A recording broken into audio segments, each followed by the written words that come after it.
습니다. 박성훈 해수부 차관은 방류 이전 4주와 이후 4주의 수산물 소비 동향 데이터를 분석한 결과 이같이 나타났다고 말했습니다.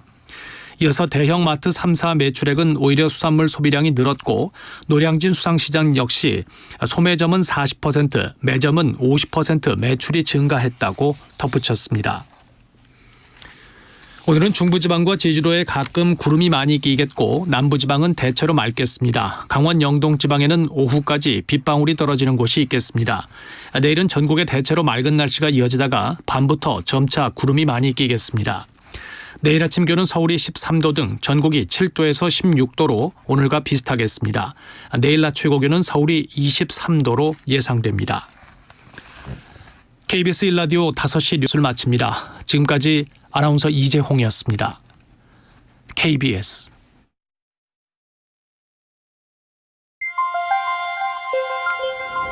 대한민국 중심 채널 KBS 1라디오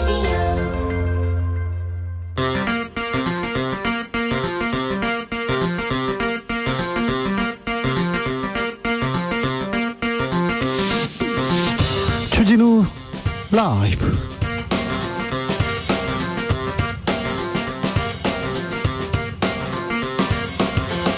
(2023년 10월 11일) 수요일입니다. 안녕하십니까, 주진우입니다.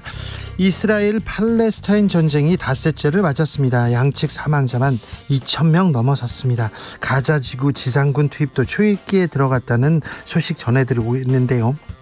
전쟁의 혼란과 분열 언제까지 이어질까요? 중동 전쟁 위기 2부에서 특집으로 자세히 짚어봅니다. 결전의 날입니다. 강서구청장 재보궐선거. 과연 오늘 누가 웃을까요? 지는 쪽은 치명상이라는데 정치적 어떤 파장 몰고 올지도 관심사인데요. 공동혁신구역에서 살펴봅니다. 노벨상 수상자가 사전 유출되는 초유의 사태가 있었습니다. 하지만 노벨상에 대한 관심 여전히 뜨겁습니다. 특별히 노벨상, 우리나라에서 가장 관심이 큰 상이기도 합니다. 외국에서는요, 노벨상 얘기하잖아요. 모르는 사람도 있습니다. 많아요. 노벨상을 본단 이그노벨상 기상천외한데요. 올해 노벨상에 얽힌 이모저모 엑소쌤과 재미나게 풀어드립니다. 나비처럼 날아 벌처럼 쏜다. 여기는 주진우 라이브입니다.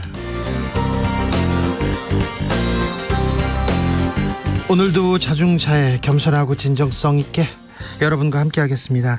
이스라엘 팔레스타인 간의 무력 충돌, 전쟁이죠. 걱정이 많습니다.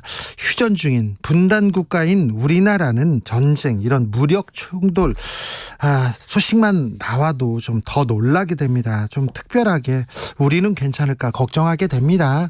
이스라엘 팔레스타인 이 전쟁에서 민간인들만 피해를 보는 것 같아요. 하마스가 팔레스타인 국민들을 위해서 이 지금 테러를 벌이는 걸까? 이스라엘은 이스라엘 국민들을 위해서 지금 전쟁에 나선 걸까? 이런 생각을 해봅니다. 정치 권력자들이 자기 권력 강화를 위해서 국민들 이런 충돌 이용하고 있는 건 아닌지 그런 생각도 해봅니다. 아무쪼록 이스라엘 그리고 팔레스타인 시민들의 안녕을 빌어봅니다. 평화를 빕니다. 자, 이스라엘 팔레스타인 그리고 우리나라에도 평화의 메시지 받아보겠습니다. 그래서 평화를 한번 빌어보자고요. 문자는 샵 9730, 짧은 문자는 50원, 긴 문자는 100원이고요. 콩으로 보내시면 무료입니다. 국감 기간입니다. 국감인데 주진우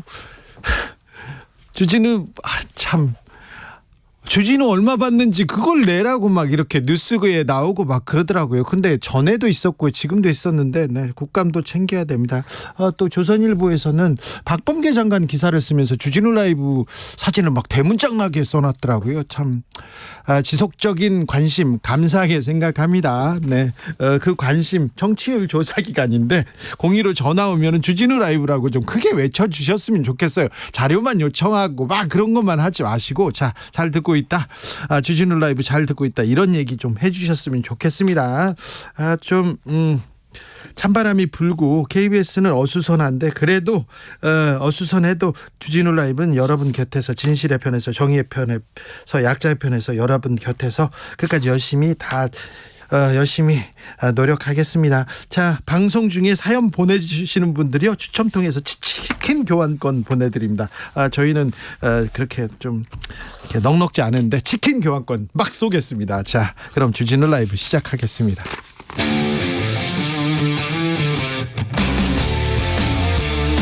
탐사보도 외길 인생 20년.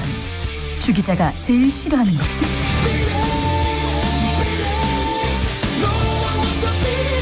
이 세상에서 비리와 부리가 사라지는 그날까지. 오늘도 흔들림 없이 주진우 라이브와 함께.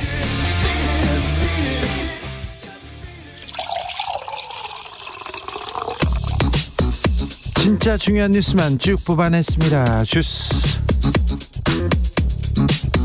정상근 기자 어서 오세요. 안녕하십니까. 강서구청장 보궐선거 진행되고 있습니다. 네, 이번 재보궐선거는 강서구청장 한 자리를 놓고 여야가 격돌을 했는데요. 오늘 아침 6시부터 본 선거가 시작이 됐습니다.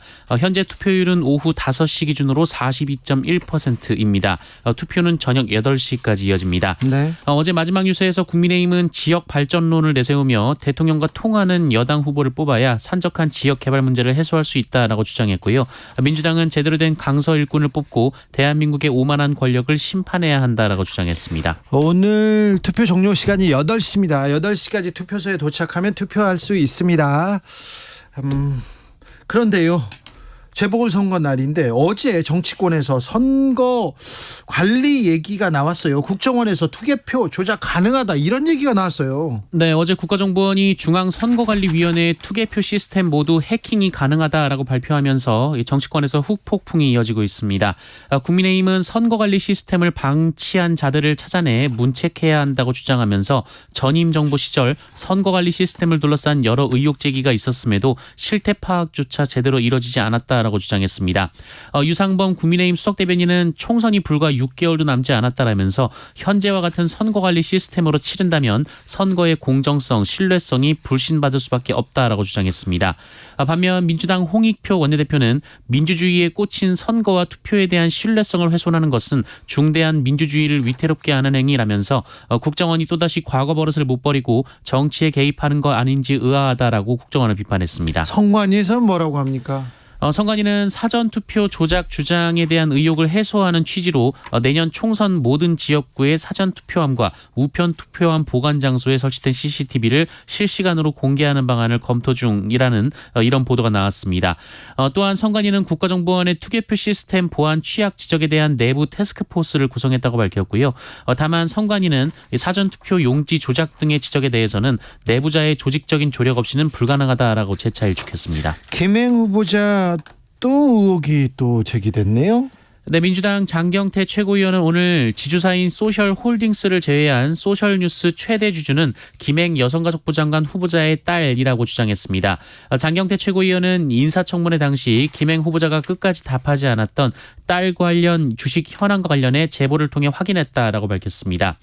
장경태 최고위원은 김행 후보자가 소셜뉴스 공동 창업자로부터 경영권을 인수할 때 그들이 가지고 있던 주식 3만 주를 3억 원에 인수하기로 했는데 이를 딸이 대금을 지불하고 가져갔다라면서 딸이 소유한 지분 가치는 이로써 3년 만에 약 4억 원에서 57억 원으로 12배 정도 증가했다라고 주장했습니다. 3년 만에 12배 증가했다고요? 4억에서 57억 원으로요? 김행 후보자는 뭐라고 합니까? 김행 후보자는 입장문을 통해 부당한 재산 은닉이나 재산 상속은 결코 없었다라며 딸은 전세보증금 반환액으로 정상적인 주식 거래를 했다라고 반박했습니다. 김행 후보자는 딸이 처음에는 전세금을 날릴지 모른다며 거절했었다라면서 그 주식이 3년 후에 가치가 올라갈 줄 알았다면 딸은 회사원이 아니라 점쟁이라고 말하기도 했습니다. 딸은 회사원이 아니라 점쟁이라고요? 네. 민주당에서는 김행 후보자 고발했습니다. 네, 민주당은 어제 김행 후보자를 배임 혐의로 경찰에 고발했습니다. 김행 후보자가 언론사 위키트리 운영사 인수 과정에서 회사 돈을 이용해 공동 창업자의 퇴직금과 고문료 등을 경영권과 지분 양도 대가로 지불했다. 이것이 민주당의 주장입니다. 이에 대해 김행 후보자는 공동 창업자의 퇴직금은 회사에서 주는 것이 당연하다라면서 경영권 인수의 대가가 아니었다라고 했고요. 진실이 밝혀지게 됐다며 고발을 환영한다라고 밝혔습니다. 인터넷 언론, 유튜브 매체는 방송으로 분류되지 않습니다. 그래서 방심위에서 인터넷 언론 심의한다 얘기했을 때 해당 안 돼요. 법무팀장이 그리고 심의국장이 그렇게 얘기했답니다. 그런데 이분들 다 교체하고 심의하기로 했다는데 방송통신심의위원회가 인터넷 언론을 처음으로 심의했습니다. 네, 인터넷 언론사 보도를 심의하겠다고 선언한 방송통신심의위원회가 오늘 뉴스타파의 보도를 심의했습니다. 김만배 씨 녹취록 보도를 안건으로 올렸는데요. 방심위는 뉴스타파 홈페이지 기사와 유튜브 영상 등 총 2건에 대해 관계자 의견 진술을 의결했습니다. 이번 심의는 통신소위에서 다뤄졌는데요. 여권 위원들은 모두 중징계를 전제로 한 의견 진술을 제시했고요. 야권 인사는 각하 의견을 냈습니다. 방심위는 뉴스타파 보도를 유해 정보, 그중에서도 사회 질서 위반 항목을 적용했습니다. 이동관 방송통신위원장 KBS 민영화 얘기를 했네요. 네, 이동관 방송통신위원장은 오늘 국회 국정감사 도중 KBS 민영화에 대한 질문을 받고 공영방송은 건드릴 수 없는 금자탑인가 라며 필요하다면 있을 수 있는 방안 중 하나라고 말했습니다. 이동관 위원장은 KBS의 수신료 분리징수에 대한 KBS 자구 노력이 있어야 한다라며 KBS가 수신료 제도에 안주하는 바람에 자기개혁이나 공영방송 취지에 맞는 행보를 보이지 못했다라고 주장했습니다. 이동관 방송통신위원장이 할 얘기는 아닌 것 같은데 이런 생각도 좀 듭니다. KBS 이사회, 보궐이사회 월간조선 기자 출신이 이렇게 임명됐습니까? 네, 그렇습니다. 지명됐죠. 네. 임기가 바로 대통령이 임명하면 이렇게 임기가 곧바로 시작됩니다. 네, 이동욱 전 월간조선 기자입니다. IMF가 우리 경제 성장률 다시 전망치를 낮췄습니다. 네, 국제통화기금 IMF는 한국의 내년 실질 국내 총생산 성장률이 2.2%를 기록할 것이라고 예측했습니다. 지난 7월 제시한 전망치인 2.4%보다 0.2%포인트 낮은 수치이고요. 네. 내년 세계 경제 성장률 전망치도 0.1%포인트 하락했지만 우리나라의 하락폭은 그보다 더 컸습니다. 올해는 어떻습니까? 올해 성장률 전망치는 종전과 같은 1.4%로 유지했습니다. 앞서 IMF는 5차례 연속으로 우리나라의 성장률 전망치를 내렸는데요. 이번에는 기존 전망치를 유지했습니다. 미국은 올해 2.1%, 중국은 5%, 그리고 일본은 2%로 전망이 됐습니다.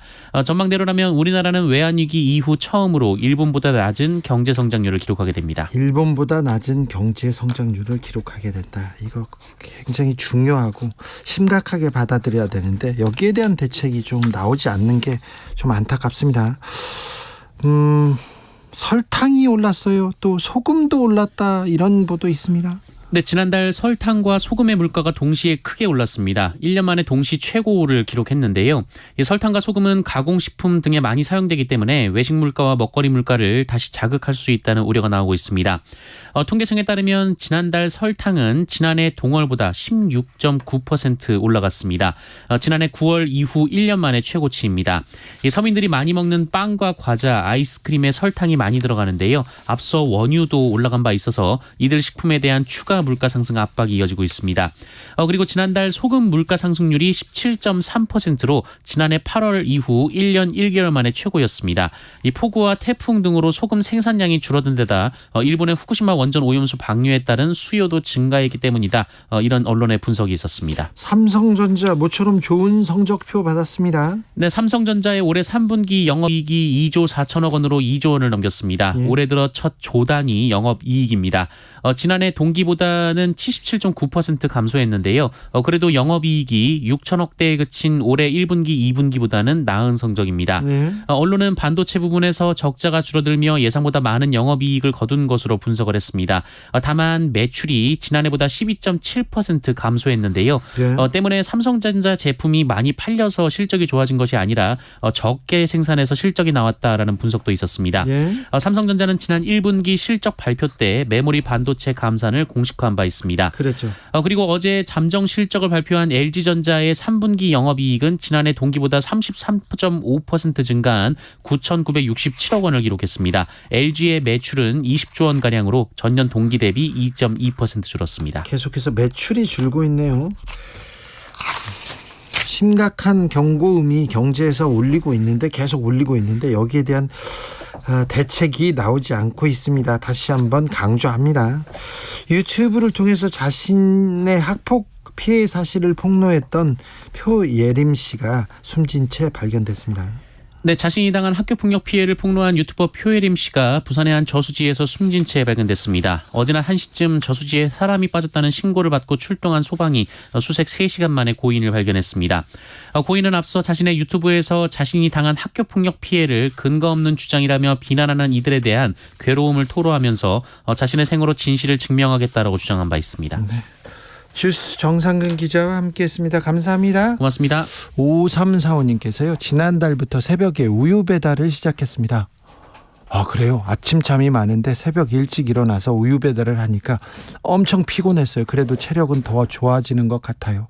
오늘 날씨가 상쾌합니다. 주진우 라이브도 너무 좋아요 얘기합니다. 아침에 우유 배달로 하루를 시작한다. 매우 훌륭합니다. 매우. 예전에 그런 친구들도 있어요. 아침에 신문 배달하고 학교 왔다는 친구들도 있어요. 그런 사람들 중에서도 잘된 사람들이 더 많습니다. 더 많습니다. 제 친구 유명한 작가도 아침에 우유 배달하고 신문 배달했는데요. 지금 엄청나게 날아다니는 그런 작가가 됐습니다. 8271님, 주류 박물관에 가려고 팜플렛에 줄 그어가면서 동선 파악하고 있는데 엄마가 무슨 공부를 이렇게 열심히 하냐며 웃으면서 다가오셨다가 아이고 이마 짚고 가셨어요. 엄마 미안해. 주류 박람회 가려고 이렇게 주류 공부해야죠. 알코올 공부 좋아요. 이런 거 관심 갖고 있는 것도 괜찮은 것 같아요. 제 아는 분은요 스코틀랜드로 이렇게 위스키 여행 간다고 계획 짜고 계시더라고요. 근데 위스키를 먹으러 거기까지 간다고. 그런데 너무 행복해 하더라고요. 좋아하는 거 행복한 거 하고 살아야죠. 네. 전쟁도 나는데. 5599님 강서구민입니다. 종일 일 때문에 동동 거리느라고 아직 투표를 못했는데 투표하러 가려고 부지런히 일하고 있습니다. 할 수 있겠죠? 그렇습니다. 8시까지만 투표장에 가면 투표할 수 있습니다. 소중한 한 표 꼭 이렇게 행사하시기 바랍니다. 3269님, 선거가 축제가 되는 날은 언제 올까요? 정치가 이토록 명확하게 눈에 들어오던 때가 평생 처음입니다. 강서구 투표 참여가 우리가 꼭 해야 하는 권리임에도 권리임을 깊이 새겼으면 합니다. 얘기합니다. 네. 이 나라의 주인은 국민이다 얘기하잖아요. 투표하는 날만 그래요. 투표하는 사람한테만 그래요. 투표해서 이상한 사람 뽑으면 멋대로 하잖아요. 그러니까 그런 사람 일 잘해라. 잘하는 사람은 칭찬을 해주고 또 찍어주고 잘 못하는 사람은 또 찍지 말고 이게 국민 주권을 이렇게 표시하는 겁니다. 자, 중동의 평화를 빕니다. 전 세계 평화를 바랍니다. 0147님께서 제가 중동 여행 다니던 때는요. 얼마나 평화로운 동네였는데 일이 변했든지 시리아, 예멘, 레바논 모두 여행자에게 너무 호의적이고 환영하던 모습 떠오릅니다. 다시 돌아갈 수 없을까요? 얘기하는데 그러게요. 이스라엘, 예멘, 레바논 다녀온 사람들 보면 거기 사람들이 그렇게 순박하고 착하다고 하는데 전쟁 위협에 어찌할까. 지금 가자지구는 생필품, 약, 그리고 식수, 전기 다 끊겼다는데 거기에 있는 200만 넘는 시민들은 어떨까 참 걱정입니다. 남기은님, 포로로 잡힌 아이들을 보고 엄청 울었습니다. 전쟁이 없는 세상에서 밝게 자라는 아이들의 모습을 보고 싶어요. 전쟁이 빨리 끝나기만을 바랍니다. 그러니까요. 인질극을 벌인다. 인질들을 데려가서 한 명씩 어떻게 하겠다 이런 얘기가 나올 때마다 이거는 전쟁 범죄고 있을 수 없는 일인데 전쟁이 빨리 끝나야 될 텐데요. 5659님 여기는 평화의 섬 제주입니다. 결국 전쟁의 피해자는 아무 힘없는 민간인일 뿐입니다. 평화만이 답입니다. 그러니까요. 네. 아무리 힘을 얘기하고 무기를 얘기하고 뭐 핵무장을 얘기하지만 평화만이 답입니다. 5145님 무엇보다도 국민의 생명을 지키는 국가가 되기를 희망합니다. 안전이 최우선시되는 그런 사회를 바랍니다. 그러면 아무리 나쁜 평화도 전쟁보다는 낫다고 하지 않습니까? 평화 우리가 가장 소중하게 지켜야 할 가치인데 항상 뒷전에 밀리고 있는 건 아닌가. 이스라엘에서 우리나라의 현실을 봅니다. 평화를 빌겠습니다. 교통정보센터 다녀오겠습니다. 정현정 씨. 네, 퇴근길 도로 상황입니다. 먼저 경부고속도로 서울 방향인데요. 기흥 부근에서는 현재 5차로가 작업으로 막혀 있어서요. 동탄 분기점에서 기흥 나들목까지 4km가량 정체고요. 죽전휴게소 부근에서는 5차로가 작업으로 막혀 있습니다.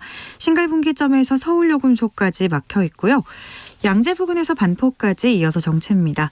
반대 부산 쪽입니다. 한남에서 서초까지 4km가량 천천히 가고요. 판교터널 부근에서는 진입로 1차로는 작업을 하고 있습니다. 남이분기점 부근에서는 화물차가 고장나서 처리 작업에 들어갔고요. 경인고속도로 서울 방향으로 서인천에서 부평까지 밀립니다. 서인천 부근에서는 현재 시설물 보수 작업을 하고 있고요. 신월에서도 밀리고 있습니다. 서울 양양고속도로 서울 쪽으로 인제에서 내린천 휴게소 부근 2차로는 작업을 하고 있어서요. 인제 나들목부터 막혀 있습니다. 발산 4터널 부근 1차로는 승용차 관련 사고 있으니까요. 터널 진입 전에 유의하시기 바랍니다. KBS 교통정보센터에서 정현정입니다. 그런데 이것이 혁신이다. 여야를 내려놓고 관습을 떼버리고 혁신을 외쳐봅시다. 다시 만난 정치 공동혁신구역. 수요일 주진우 라이브는 정쟁 비무장지대로 변신합니다. 주진우 라이브가 지정했습니다. 여야 혁신위원장 3분 모셨습니다. 먼저 김용태. 네, 안녕하세요. 국민의힘 김용태입니다.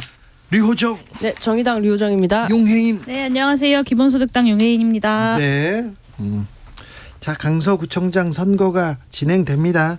결과가 잘 나오겠죠.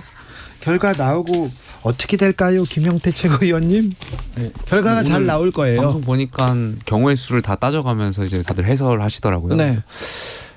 저희 여당이 만약 이기면 당연히 저희 당 대표는 영웅이 되시는 거겠죠. 아무래도 여당에서 어려웠던 편국으로 많이 봤는데 그럼에도 불구하고 이긴다면은 영웅이 되시는 거고 만약에 지게 되면은 좀 복잡한 것 같아요. 그래요. 이게 대통령에 대한 책임론까지 갈 수도 있다 보니까 최소한 여당 입장에서는 대통령에 대한 책임론을 경계해야 되지 않습니까? 그러다 보면 이제 김기현 대표의 책임론을 해서 이제 면책하려고 할 거다. 저는 이렇게 생각이 됩니다. 또 젖잘사 그런 얘기 나오지 않을까요? 선거는 만약에 지게 되면 젖잘사는 없다라고 생각되고요. 예. 이제 지금 저희가 대선 때처럼 초박빙은 아닌 것으로 보고 있기 때문에 이 정도는 얘기해도 되는 거죠. 것으로 네, 보고 있기 때문에 정의당 같은 경우는 뭐 다른 당처럼 저희도 뭐 혁신이 비대위, 뭐 혁신 비대위 이런 거 다 했거든요. 그런 가운데 선출된 지도부가 나름의 전략을 갖고 뭐 내부에서 뭐 단일화 뭐 노력도 해보고 뭐 이런저런 방향성을 갖고 활동했던 거기 때문에 이 결과에 따라서 지도부의 이 그동안의 전략이 좀 평가받게 되지 않을까 보고 있습니다. 용혜인 대표. 네, 이번 5시 기준으로 좀 전에 확인하니까 네. 투표율이 42%가 넘었더라고요. 상당히 높은 수치입니다. 정말 놀라운 수치라고 생각하는데 아마 이제 8시까지 오늘은 투표가 진행이 되기 때문에 최종적으로 45% 언저리에서 마감이 되지 않을까 싶습니다.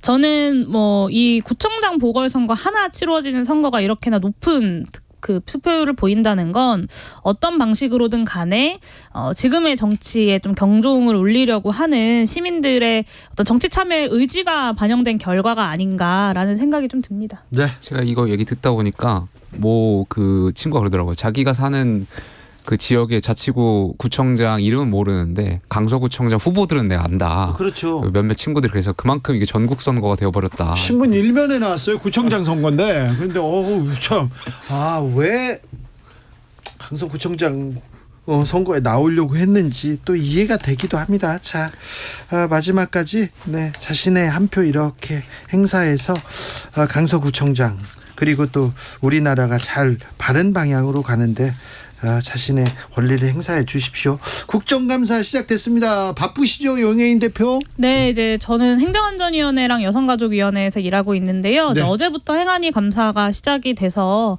어제 이제 세종시에 가서 그러니까 아침에 나와서 집에 들어가는 데까지 18시간 걸렸더라고요. 네. 열심히 국정감사에 임하고 있습니다. 어제 같은 경우는 이제 지난 7월에 있었던 충북 오송 참사 관련돼서 충북도지사와 청주시장이 일반 증인으로 이제 감사에 출석을 해가지고 질의하는 과정이 좀 있었는데요. 많은 국민 여러분들 좀 질의했던 내용들 관심 가져주시면 좋겠고, 오송 참사에 대해서 여전히 충북도가 전혀 책임이 무엇인지 그리고 무엇이 문제인지조차 파악을 못하고 있구나라는 생각에 좀 많이 분노스러웠습니다. 저는 문체위에 있었거든요. 네, 류정은은 문체위입니다. 뭐 문체위 같은 경우 전체적으로 봤을 때는 뭐 가짜 뉴스라거나 블랙리스트 문제로 계속 여야가 공방을 이어가는 가운데 이제 각자의 다들 이제 주력 이렇게 분야가 있어서 질의를 하셨고, 저희는 뭐 정의당이니까 노동 관련 질의 그리고 요즘 생성형 AI 같은 거 있잖아요. 네. 이렇게 좀 뚝딱씩 만들어 주는데 그것을 학습할 때 창작자들의 뭐 권리 침해 등 문제가 있어서 이런 현안 질의 등을 조금 이어서 했고요. 또 뭐 게임업계 노동 문제라든지 현안 질의가 그래도 여야 좀 골고루 있었던 것 같습니다. 네. 김용태 최고는 국감 어떻게 보고 있습니까? 저는 이제 한 발 떨어져서 보고 있으니까. 근데 국정감사가 총선 앞두고 있는데 네. 되게 중요한 국정감사인데 약간 국민적 관심을 못 받는 것 같아서 되게 아쉬워요. 그러니까 국정감사라고 하면 헌법에도 명시되어 있듯이 굉장히 중요한 것이고 국정 전반에 대한 논의를 해야 되는 장인데 네. 여당 의원들은 뭐 공천을 염두에 두셨는지 자꾸 방어하기 바쁘신 것 같고, 안 그러니까 이게 들어오시던데요, 정책적으로 감사하러? 방어하는 것이 아니라 어떤 정치적으로 정쟁화되는 것을 방어하기 바쁘고, 야당 의원도 마찬가지예요. 뭔가 본인들이 자꾸 스타가 되기 위해서 그러신지 모르겠는데 망신 주고 면박 주고 태도로 지적하고, 그러니까 전 정책 국감이 되었으면 좋겠고요. 한 가지 더 말씀드리면 어제 국토위에서 부동산 통계 조작 논란과 관련해 가지고 좀 이야기가 있었던 것 같습니다. 전 정권, 문재인 정권과 관련해서. 근데 저는 이 통계 조작 논란과 관련해서 좀 문제가 있다라고 생각되는데, 이건 근데 안타깝게도 전 국정감사 대상은 아니라고 생각해요. 그러니까 국정감사라는 것은 윤석열 정부의 전반에 대한 1년여 동안의 어떤 그런 성과에 대해서 감사를 하는 장이지, 전 정권에 대한 통계 조작은 국정감사의 대상은 아니라고 생각돼서 이것이 문제가 있다면 여야가 국정조사를 해야 된다는 사안이라고 생각되고요. 앞으로 남은 기간 동안은 좀 정책적으로 우리가 1년 동안 윤석열 정권이 어떻게 해왔고 앞으로 어떻게 나가야 되는지에 대한 좀 건설적인 국정감사가 이루어졌으면 좋겠습니다. 그렇게 국정감사하면 지금 국민의힘이 별로 달가워하진 않을 것 같은데. 국민의힘 의원님들은 국정감사하러 안 들어오시는 경우도 있더라고요. 어제 국방위 같은 경우에는 이제 야당 의원들이 피켓을 걸었다는 것을 이제 꼬투리를 잡아서 결국에는 국정감사가 제대로 진행되지 못하기도 했습니다. 근데 어제 국방위는 네. 전 야당 의원들도 좀 너무 하신 것 같아요. 그러니까 정치라는 것이 타협이고, 어쨌든 신원식 장관에 대해서 대통령께서 임명을 했잖아요, 인사권자로서. 근데 그 임명을 철회하라는 피켓을 두고 국방위를 글쎄 파행으로 몰고 가는 거는 저는 그건 아니라고 생각해요. 그리고 여기에 대해서 어쨌든 부적격 인사에 대해서 야당 의원들이 의견을 제시했더라도 대통령이 임명했고, 임명하는 것 자체가 정치 행위라고 저는 생각되거든요. 그렇다면 여기에 대해서 야당 의원들도 존중해 줄 필요가 있고, 그렇다면 국방부에 대한 1년여 동안의 그런 정책적인 감사를 해야지, 자꾸 신원식 장관 지명 철회하라, 임명 철회하라 이런 말 하시면 저는 국정감사가 건설적인 게 되지 않는다 말씀드리고 싶습니다. 네, 그 임명 자체가 정치적 행위인 건 맞는데요. 국회의원들이 국회에서 피켓 드는 것도 정치적 행위입니다. 그리고 여당 의원들이 도대체 이것 때문에 피켓 때문에 국정감사를 못하겠다고 하니까 야당 의원들이 결국에는 그것을 뗀 건 아닙니까? 그럼에도 불구하고 저녁 늦은 시간까지 국감장에 들어오지 않았던 것은 어쨌든 감사를 받지 않게 하겠다. 특히 국방위원회 같은 경우에는 최상병 사망사건 수사 외압이 문제가 굉장히 크게 있기 때문에 여당 입장에서는 좀 그 문제를 회피하기 위해서 일부러 의도적으로 파행을 시킨 것이 아니냐라는 비판을 받을 수밖에 없는 것 같습니다. 이제 국정감사를 제대로 하지 못하면 어쨌든 야당이 제대로 이렇게 감사할 기회를 잃어버리는 것이거든요. 네. 즉 장관이 들어올 수 있는 또 기간은 또 정해져 있잖아요. 예. 처음과 끝에 오기 때문에 이제 앞으로 좀 잘 진행됐으면 좋겠다라는 생각을 한편 하고 있고요. 그리고 이제 보통 여당이 질의를 많이 안 하세요. 저번에 이제 여야가 바뀌기 전에는 민주당 의원님들이 또 안 계셔가지고 사진 찍히고 그러니까 텅 빈 상임위원장 이런 식으로 사진 찍히곤 했었는데 그리고 그러면 또 반대로 야당 의원님들이 질의 많이 좀 3차, 4차 질의 하려고 할 때 괜히 또 뭐 질의 길게 해서 좋은 거 아니라면서 눈치 주시기도 하고 이번에도 또 문체위도 그런 일이 있었는데 그런 일 없었으면 좋겠다. 이렇게 국회의원들이 일을 하는 그런 기간에 서로 일하는 거 가지고 면박 주는 일은 없었으면 좋겠다. 그런 생각이 좀 들었습니다. 이덕채님께서 오송 참사든 이태원 참사든 모두 책임 회피 각자 도생에만 의미가 있는 그런 청문회인 것 같아 안타깝습니다. 얘기합니다. 9024님 청문회 잘 봤습니다. 용해인 의원님 화이팅입니다. 너무 사이다였습니다. 얘기하는데 김행 후보자 청문회 파행 이후에 김행 후보자에 대해서는 이 김행 후보자 건은 어떻게 되는 겁니까, 용해인 의원? 일단 인사청문회 절차가 마무리되지 않았습니다. 그런데 이제 법적으로는 이제 인사청문 요청서를 재송부하고 대통령께서 임명을 강행하실 수는 있겠습니다만 청문회 자리에서 뛰쳐나간 후보자를 국무위원으로 앉힌다는 것은 정말 국민을 기만하는 것이 아닌가라는 생각이 들고 최근에 김행 후보자가 사실 그 여성가족위원회 청문회 파행 이후에 한동안 잠수를 타셨었어요. 그러니까 여가비 행정실에서도 연락이 안 되고 언론에도 등장하지 않고 있다가 며칠 전부터는 기자분들과 이제 통화를 하면서 직접 해명에 나서시더니 어제부터는 또 직접 후보자의 입장문 형태로 글을 내시더라고요. 행방불명 된 적 없다. 국회 CCTV 보면 다 나온다. 네. 회의장 근처에 대기하고 있었다. 이렇게. 네, 그래서 정말 임명을 좀 강행하시려나 보다라는 생각이 들어서 좀 굉장히 우려스럽고요.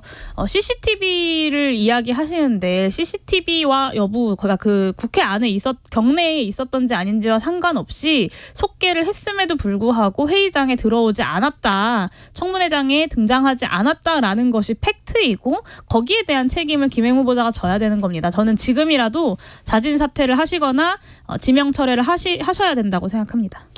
이제 뭐 권인숙 의원님께서 뭐 잘했느냐 하면은 뭐 사실 뭐 사퇴하라라고 위원장석에서 하시는 건 조금 전 부적절하다고 생각하지만 그래요? 이거를 가지고 꼬투리를 잡아서 이렇게 트집 잡는 거는 좀 이게 더 잘못됐다고 생각하거든요. 왜냐하면 김행 후보자의 뭔가 문제가 없어지는 게 아니잖아요. 이것으로 인해서. 게다가 이제 김행 후보자가 퇴장할 때 의원님들이 이렇게 데리고 나가주셨다고 생각하거든요. 약간 대피시켜주신, 도저히 감당할 수 없어서 여당 의원이 갑시다 했잖아요. 네, 갑시다 나갑시다 이렇게 얘기하시는 거 보면서 대피시켜주는 거 아닌가 이런 정도면 하는 생각마저도 들었는데 김행 장관 후보자는 절대 초부적격이라고 보고 있고요. 대통령실이 얼른 결단을 내려야 할 사안입니다. 이거 낙마를 시켜야죠. 특히나 혹시라도 오늘 선거 결과를 보고 결정하겠다 이런 생각을 하고 계신 거라면 정말 잘못됐다는 말 드리고 싶습니다. 김영태 최고? 인사권자가 대통령이신데 대통령이 인사권을 하실 때 좀 명분을 최소한 드려야 되는 거 아닌가 생각돼요. 그러니까 무슨 말이냐면 김행 국무위원 후보자가 뭐 말씀하셨던 것처럼 위원장이 편파적인 진행도 있었던 것 같고 제가 느끼기에도 또 야당 청문위원들이 계속 들으세요 하면서 김행 위원이 말씀 해명도 잘 안 들으려고 했던 부분도 있는 것 같고 그러나 억울한 부분이 있더라도 후보자면 그 자리가 국민을 대표해서 청문위원들이 야당 위원들 질문하는 자리면 억울한 게 있더라도 소명을 해야죠. 그 자리에서 본인이 계속 답변을 할 의무가 있는데 청문회장을 나갔잖아요. 나간 거는 대통령께서 그거 어떻게 임명을 하겠습니까? 아니 그런데 이거 좀 여당하고 전략 아닐까요? 김행 후보자 입장으로는 조금 억울할 수도 있어요. 다른 후보자들 의혹이 산더미인데 나보다 더 의혹이 더 있던 사람들은 다 임명해주고 나한테는 뭐 갑시다 해서 따라간 것일 뿐인데 왜 나한테만 그래? 그렇게 생각할 수도 있을 것 같다는 생각이 들어요. 그러니까 저는 대통령을 너무 외롭게 안 하셨으면 좋겠어요. 여당 위원들, 여당 의원들이 외롭게요? 대통령 지금 외롭게 만드는 거잖아요. 지금 저는 김행 후보자 뭐 개인적으로 사적인 관계도 있지만 계속 버티시면 저는 이기적인 거라고 생각해요. 대통령한테 계속 명분을, 그러니까 임명을 하더라도 조금 전에 설명했던 것처럼 명분을 줘야 되는데 아니 사퇴 아니라 그 청문회장을 나간 국무위원 후보자를 대통령이 임명할 수 있는 명분이 글쎄요 이거는 대통령의 인사권을 희화화시키는 거라고 생각되거든요. 오히려 여당 의원들이 대통령을 위하고 국민을 위하고 정권을 위한다면 김행 국무위원 후보자가 지금 사퇴를 해주시는 것이 조금 여러모로 모두를 위한 바람직한 방향이 아닌가 생각됩니다. 그 명분 없는 후보자를 지명하신 게 바로 윤석열 대통령이시고요. 그리고 그 명분 없는 후보자를 지명 철회하지 않고 계신 것도 윤석열 대통령이십니다. 아니 저 계속 명분 얘기하는데 다른 장관 임명자들이나 다른 임명 후보자에 비해서 그 김행 후보자가 그렇게 명분이 떨어지냐 그런 것도 아니라고 생각해요. 사실 그 이번에 지명한 3명 다 명분은 없어요. 네, 그 쿠데타를 옹호하는 국방부 장관 후보자 그리고 블랙리스트에 연루되어 있고 그걸로 비판을 받는 유인촌 후보자 그리고 김행장 주식 파킹부터 시작해서 황색 언론의 대표 경영진이었던 김행 후보자까지 그 어느 한 명 사실은 명분 있는 후보자가 없었다는 생각은 들고 그리고 그 편파 진행 자꾸 이야기 하시는데 제가 그 현장에 있었던 사람으로서 사실 그날 김행 후보자의 태도는 검증을 받지 않겠다는 태도였습니다. 국회의원들이 요구한 자료도 하나도 제출하지 않고 자신의 입맛에 맞게 가공해서 피켓으로 들고 와서 그것을 가지고 마치 뭐 어디 정치평론하는 프로그램에 나와서 대담하는 것처럼 이야기했던 것이고 권인숙 위원장은 그 자리에 위원장석에 앉아서 어떤 의혹에 대해서 사퇴해라라고 한 것이 아니라 후보자가 검증에 성실히 임해야 된다. 그러지 못하겠으면 사퇴하는 것이 맞다라고 이야기를 했던 겁니다. 이것을 편파 진행이라고 이야기한다면 도대체 위원장은 그냥 뭐하러 위원장석에 앉아 있습니까? 그냥 바깥에서 사회자 데려다가 사회만 보도록 하면 되는 것일 텐데 국회에서 국회 회의가 잘 진행되도록 하는 책임이 위원장에게 있는 것이고 그 책임을 다한 것에 대해서 여당과 김행 후보자가 꼬투리를 잡아서 파행을 시킨 것이다. 사실은 저녁 먹은 이후부터 계속해서 나가겠다 우리 이렇게 회의 못한다라고 벌떡벌떡 몇 번이나 일어나셨었습니다. 그래서 이것을 야당에게 파행으로 몰고 갔다고 책임을 모는 것은 글쎄요 국민들께서 다 해당 현장을 그날 유튜브 라이브로도 몇만 명이 지켜보셨는데 좀 납득하기 어려우실 것 같습니다. 저는 그 민주당이 여기다 대고 지금 일명 김행 방지법을 발의하려고 하는 것 같은데 네. 좀 민주당도 좀 적당히 했으면 좋겠어요. 적당히 해라. 그러니까 김행 국무위원 후보자가 중간에 이제 나간 것을 두고 여당도 사실 부끄러워하거든요. 그리고 여기 대고 김행 방지법이라고 해서 붙여가지고 그 청문회 도중에 나가는 것을 제지하는 그런 법안 내는 건 국회 스스로의 품격을 좀 깎아내리는 거라고 생각해요. 그리고 일부 저희 그 언론에서 우리 당의 주류 의견인 양 김행 국무위원 후보자를 옹호하는 저희 정치인들이 계신 것 같은데 저는 그게 저희 주류 의견이라고 생각하지 않아요. 다수 의견이라고 생각하지 않아요. 저희 여당도 이 청문회에 성실히 응하지 못했다라는 점에서 충분히 많은 의원들이 말씀을 못하실 분이 부끄러워하고 있는 걸로 제가 알고 있거든요. 그래서 여기에 대해서 야당도 좀 국회 품격을 찾을 수 있는 방안을 좀 마련해 주셨으면 좋겠어요. 이렇게 막 희화시키는 망신 주는 법안 발의하시지 마시고. 저도 갈등이 극대화되다 보니까 법안으로까지 이렇게 퍼지는 것 같은데 저도 김행 방지법은 필요 없다고 생각해요. 뭐 그냥 김행을 방지하면 되죠. 김행 그분이 안 되면 그 법도 필요 없는 거고 그런 내용을 뭐 퇴장하면 안 된다. 뭐 이런 내용을 법에 담아야 하는 그런 내용도 아니잖아요. 뭐 그렇게 생각을 하고 사실 김행 장관 후보자가 이전 장관에 비해서 뭐가 더 나은지도 잘 모르겠어요. 정책적 방향성이 다르다는 걸 감안하더라도 예를 들어 이전 장관은 말실수를 많이 하셔서 구설수에 오르고 대통령에게 별로 도움이 안 됐다. 뭐 이런 뭐 브리핑 중에도 말실수 많이 하셨잖아요. 그런 말씀을 하셨는데 그때는 조금 왜 저렇게 말씀을 하실까 좀 더 잘 말할 수 있을 텐데 이런 답답함이었다면 지금은 어떻게 또 이런 분을 찾아오셨을까 싶은 그런 분이셔가지고 전혀 이제 대통령에게도 도움이 안 되는 것 같은데 왜 고집하시는지 모르겠습니다. 어떻게 이런 분들만 계속 모시려고 하세요? 국민의힘에서는. 뭐 저희가 보지 못한 또 훌륭한 면을 네. 대통령 인사권자께서는 보셨을 수도 있고. 아니 꼭꼭 숨겨서 안 보여주려고 그러잖아요. 안 보여주고 가셨어요. 제가 여당 정치인을 안 해봐서 그런지 모르겠지만 김용태 전 최고의 오늘 발언을 보면서 여당 정치인은 참 저렇게 힘든 거구나라는 생각이 듭니다. 그 김행 후보자를 옹호하는 게 다수 의견이 아니다라고 특히 의원들도 그렇다라고 말씀하셨는데 국회의원은 대통령의 대표자가 아니라 국민의 대표자이지 않습니까? 그렇다면 본인이 갖고 있는 그런 의견들에 대해서 국민들 앞에 상세하게 설명하고 어떤 이야기 입장을 밝히는 것이 저는 국민에 대한 도리라고 생각합니다. 근데 국민의힘에서 그런 의견을 내시는 국회의원들 중에는 저는 김웅 의원님 말고는 보지 못한 것 같고요.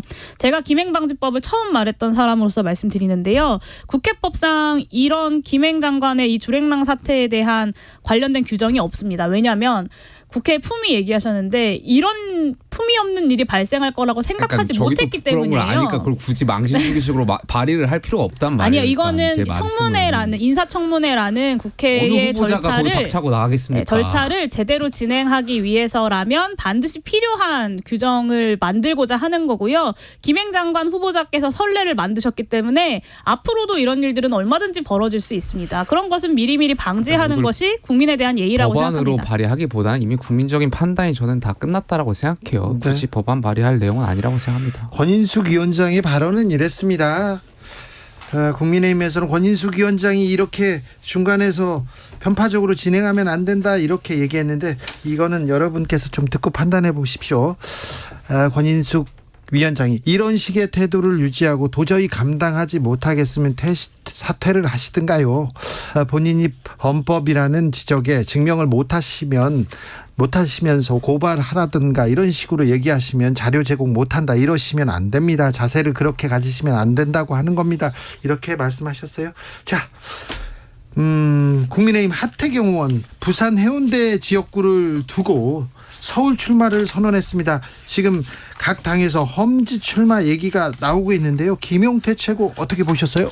결과론적으로 봤을 때 그 배경이 뭐 자의인지 타의인지는 잘 모르겠습니다만 네. 어쨌든 중진 의원이 네. 본인의 지역구를 다른 또 새로운 분에게 기회를 드리고 지역구를 이동한다는 것 자체는 당을 위해서 헌신하시는 부분이라고 저는 의미 있는 일이라고 생각되고요. 또 하태경 의원 개인적으로도 아마 큰 정치인으로 아마 성장하고 이미 뭐 큰 정치인이시지만 더 큰 정치인에 대한 꿈이 있으실 거예요. 그렇기 때문에 수도권으로 오셔가지고 본인의 어떤 그러한 정치적인 기반을 닦는 일도 하태경 의원한테도 좋은 일일 수 있다라고 저는 생각합니다. 수도권 험지에서 지금 고생하고 있는 류호정 의원? 하태경 의원님 선언은 저는 멋있다고 평을 해야 될 것 같아요. 왜냐하면 그래도 이런 기득권 내려놓기에 대해서 흘겨 뜨고 싶진 않다라는 생각이 먼저 들었고요. 근데 이제 이런 분위기를 타고 혼자 선언하고 마는 게 아니라 뭐 국민의힘 영남 의원들 있잖아요. 특히나 이제 뭐 김기현 대표나 장제원 의원님 같은 소위 실세 분들이 이런 기득권 내려놓기의 혁신 릴레이를 하면 좋겠지만 이어질 것인가 하면 또 그렇지 않은 것 같아서 조금 압박 아쉽긴 부담이 하더라고요. 좀 있긴 네. 할 거예요. 네, 일단 여당의 혁신을 위해서 중진들의 용기와 결단이 필요하다라는 것에 많은 국민들이 공감하실 것 같아요. 네. 그리고 그러면 과연 근데 이 하태경 의원의 이 험지 출마 선언이 어떤 혁신의 신호탄이 될 것이냐, 그렇지 못할 것이냐, 그냥 개인의 플레이로 끝날 것이냐라고 한다면 저는 혁신의 신호탄이 되긴 좀 어려워 보입니다. 사실 딱 드는 생각이 그럼 김기현 대표는?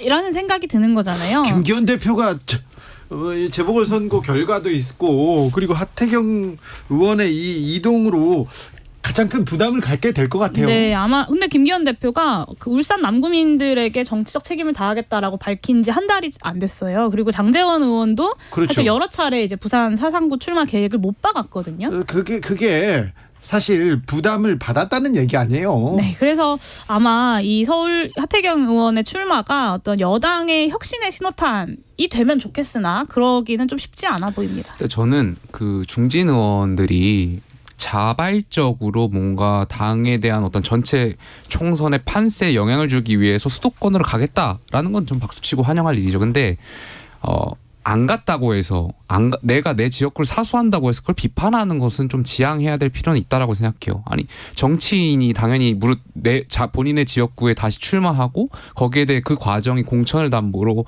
공정한 경선을 담보해가지고 유권자의 선택이 있다라면 전 그게 보다 민주적인 방향이라고 생각되는데 내 지역구를 사수한다고 해서 그것을 마치 구태인 양 몰고 가는 것은 좀 민주적인 생각하고 좀 동떨어진 생각 아닌가. 글쎄요, 개개인의 판단도 판단이겠지만 사실 국민의힘 현역 의원들 그리고 뭐 원 외에 있는 인사들도 다 험지가 아닌 양지로 찾아가려고 한다는 것이 대략적인 분위기이지 않겠습니까? 제가 국민의힘에서 출마하신다고 하는 분들 중에 좀 언론에서 많이 이제 이야기하시거나 하는 분들 중에는 험지 출마하시겠다는 분 거의 못 본 것 같아요. 다 국민의힘의 전통적인 강세 지역에 출마하신다고 이야기를 하지.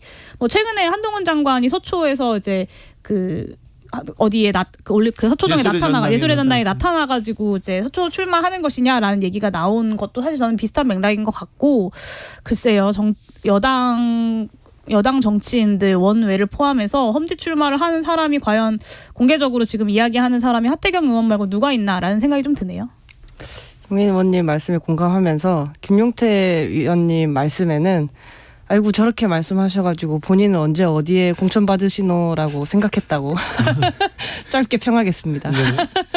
어디 출마하시죠? 홍준표 시장은 계속해서 좀 감정이 있으신 것 같아요. 아무래도 이제 하태경. 홍준표 시장하고 하태경 의원하고 이제 사감이 있으신 걸로 제가 알고 있고 오래전부터 두 분이 이제 주고받고 또 설전을 받고 했는데 저는 홍준표 시장이 하태경 의원을 더 키워주시는 것 같아요. 언론을 계속 이렇게 부각시켜가지고 더 언론의 하태경 의원의 지역구 이동에 대해서 더 스포트라이트가 되는 것 같아서 서로 지금 윈윈하고 계신 거 아닌가 생각도 들어옵니다. 정치인들은요 부고 기사만 말고 모든 기사를 환영한다 이런 얘기가 있습니다. 우스갯소리입니다. 그런데요. 안철수 의원님 강서에 가서 이렇게 지원 유세를 하는데 많이 거칠어지셨더라고요. 한글날 이런 얘기를 써도 될까 뭐 그렇더라고요. 제가 좀 말을 전해드릴 수가 없네요. 자빠졌다까지는 할게요. 자빠졌다. 네. 드라마 세종대왕 한글날이었고 세종대왕 드라마에서 나왔던 대사 를 인용하신 거 아닌가 싶기도 하고 거기까지 생각했을까요? 그렇게까지요? 영상을 제가 처음부터 보니까 고생이 많으시네요, 김용태 최고위원. 영상을 제가 처음부터 보니까 유권자가 이제 먼저 말씀을 하셨더라고요. 그래서 그 안철수 의원 측에서는 이게 이제 그 말을 이제 맞장 붙이는 형태로 이제 말씀하셨는데 욕설을 유머로 승화했다 아마 이렇게 했죠. 연설장이었고 본인이 지금 언론이 다 있고 모든 국민들이 듣고 계신다라는 걸 잠시 착각하셨던 거 아닌가. 부적절한 행동이었고 저는 그렇게 생각해요. 선대위원 고문이신데 저희가 그 선거에 분명히 영향을 줄 수 있는 발언들이고 저는 한 번 더 말씀하실 때 정제된 말씀을 하셨던 게 맞지 않나. 오랜 정치 경험을 갖고 계신 분인데 안타까운 생각을 갖고 있습니다. 이번에 뭐 나경원 대표나 뭐 안철수 의원님이나 이런 분들이 이제 강서에 차출되어 가셨잖아요. 그러면 사실 이제 패배할 경우에 그 책임을 덮어 씌울 수 있다는 걸 알면서도 매번 당하면서도 가시는 것 같아서 좀 안타깝다는 생각을 또 했고요. 분당 갑에 지금 함께 사무실 차리고 있는데 현역이시니까 있는데 공천을 받는다라고 했다가 아니라고 했다가 그 소문이 정말 왔다 갔다 하루 사이에도 왔다 갔다 하거든요. 그래서 뭐 본인 입으로는 뭐 분당 건들면 분당입니다. 뭐 이런 말씀도 하셨는데 뭐 열심히 하시기 위해 그런 무리를 하고 계신 거 아닌가 싶습니다. 그래요? 네.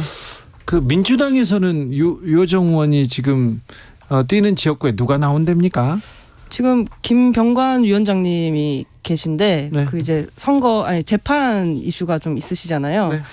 그래서 바뀔 수도 있다라고만 들었을 뿐 또 이후엔 어떻게 될지 모릅니다. 그래서 저의 그 상대가 도통 이렇게 확정되질 않아서 저도 조금 답답합니다. 아무튼 거물과 지금 싸우고 있는 유호정 의원입니다. 자, 국정원에서 선관위 이거 가상 해커한테도 뚫린다. 투개표 조작 가능하다. 상당히 해킹에 취약하다는 얘기가 지금 나왔습니다. 선거를 앞두고 재보궐선거를 하루 앞둔 날. 오늘 민주당 얘기는 안 하나요? 네. 자, 이거 어떻게 보셨어요? 저는 일단 그 시기에 대해서 여야가 계속 정치 쟁점화 하는데 그 시기에 대해서 정치 쟁점화 하는 것 자체가 정치 쟁점화가 되는 것 같아서 좀 안타까운 생각이 있어요. 그러니까 반대로 이것을 국정원이, 그러니까 선관위가 해킹에 취약하다는 점을 알고 있음에도 불구하고 발표를 하지 않았다면 오히려 그것도 반대로 해석될 가능성이 있는 거 아니겠습니까? 그래서 저는 여기에 대해서 여야가 그냥 문제가 있으면 내년 총선을 위해서 선관위가 지금 문제점을 보완해 나가면 되는 것이지 그렇죠. 거기에 대해서 여당도 너무 부장선거 프레임을 갖고 나와서 할 필요도 없고 네. 야당도 여기에 대해서 너무 크게 과대 해석할 필요는 없다. 그렇게 생각합니다. 선거가 민주주의 꽃인데 여당에서 지금 계속해서 부정선거 얘기를 하고 있어서 네, 이게 이번 주 금요일에 이제 행안위 국정감사에 사상 초유의 사태인데 일인데요. 그 선거관리위원회 위원장이 이제 국정감사장에 출석을 합니다. 아마 그 자리에서 국민의힘이 엄청나게 이 문제를 가지고 이제 선관위를 흔들려고 하는 것이 아닌가라는 우려가 좀 드는데요.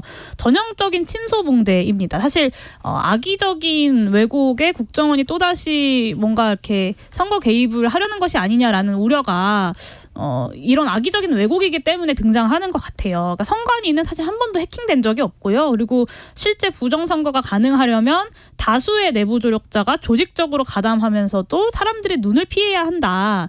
그러니까 사실상 불가능한 시나리오인 거죠. 선관위에서도 그렇게 밝히고 있고 심지어 이번 점검은 선관위가 요청해서 이제 보안을 컨설팅하고 강화하려는 취지로 이루어진 거거든요.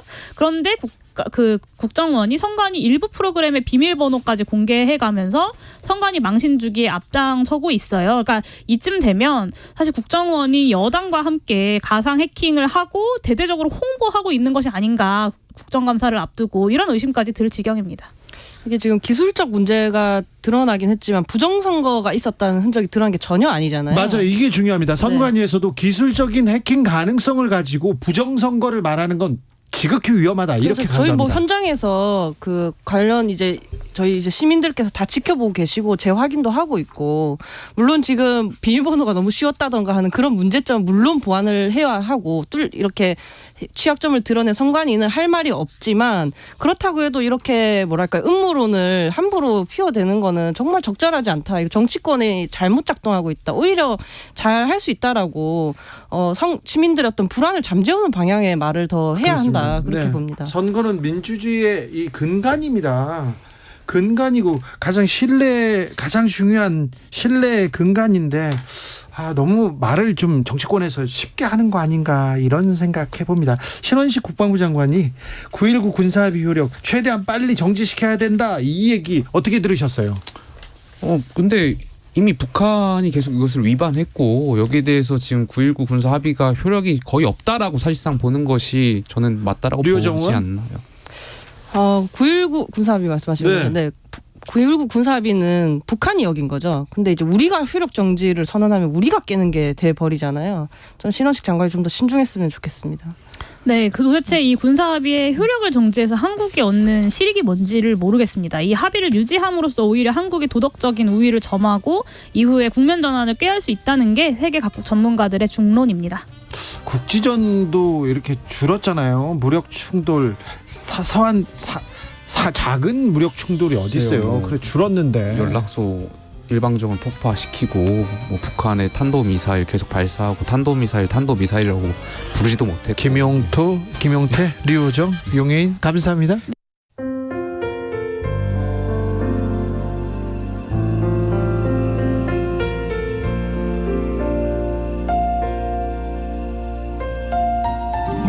KBS 라디오 연중기획 희망충전 대한민국 555번째 이야기. 안녕하세요. 아나운서 이연주입니다. 그림 그리기를 좋아하는 지윤이는 오늘도 미술학원 앞에 멈춰섭니다. 친구들처럼 학원에 다니고 싶지만 그럴 수 없는 지윤이. 틱장애를 앓는 오빠와 성장과 언어 발달이 느린 동생. 24시간 오빠와 동생을 돌보는 엄마까지. 경비원인 아빠의 100만 원 남짓한 월급도 대부분 병원비로 쓰여 기본적인 생활조차 어려운 게 현실인데요. 생활고에 시달리는 가족을 보며 눈물을 참는 게 습관이 된 지윤이. 꿈도 희망도 잊은 채 힘겨운 일상을 살아가고 있는 지윤이 가족에게 여러분이 작은 희망을 선물해 주세요.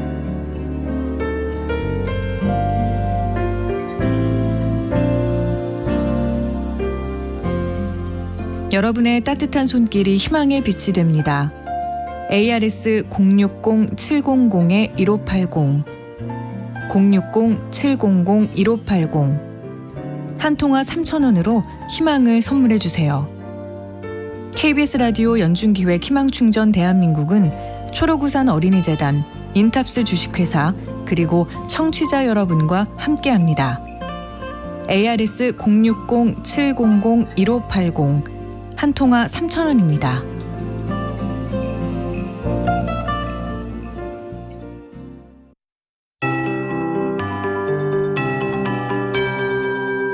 KBS 58분 날씨. 오늘 가을 아침답게 쌀쌀하게 출발했다가 낮에는 약한 더위가 느껴진 곳이 있었습니다. 서울도 그렇습니다. 24도의 낮 기온 보였는데 평년보다 2.3도가 높은 기온이었고요.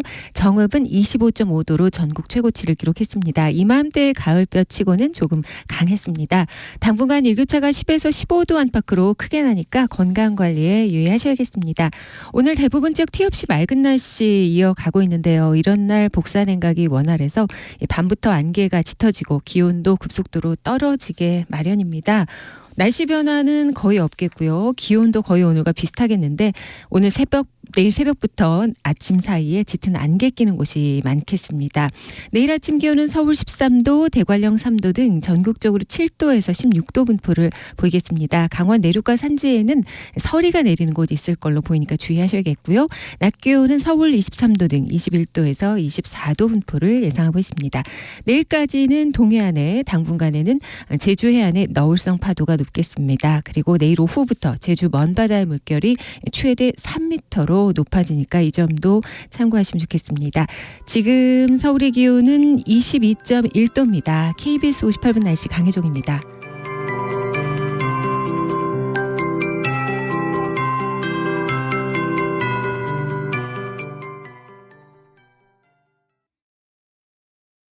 정성을 다하는 국민의 방송 KBS가 6시를 알려드립니다. AM 711kHz, FM 97.3MHz, KBS 1라디오입니다. HLKA.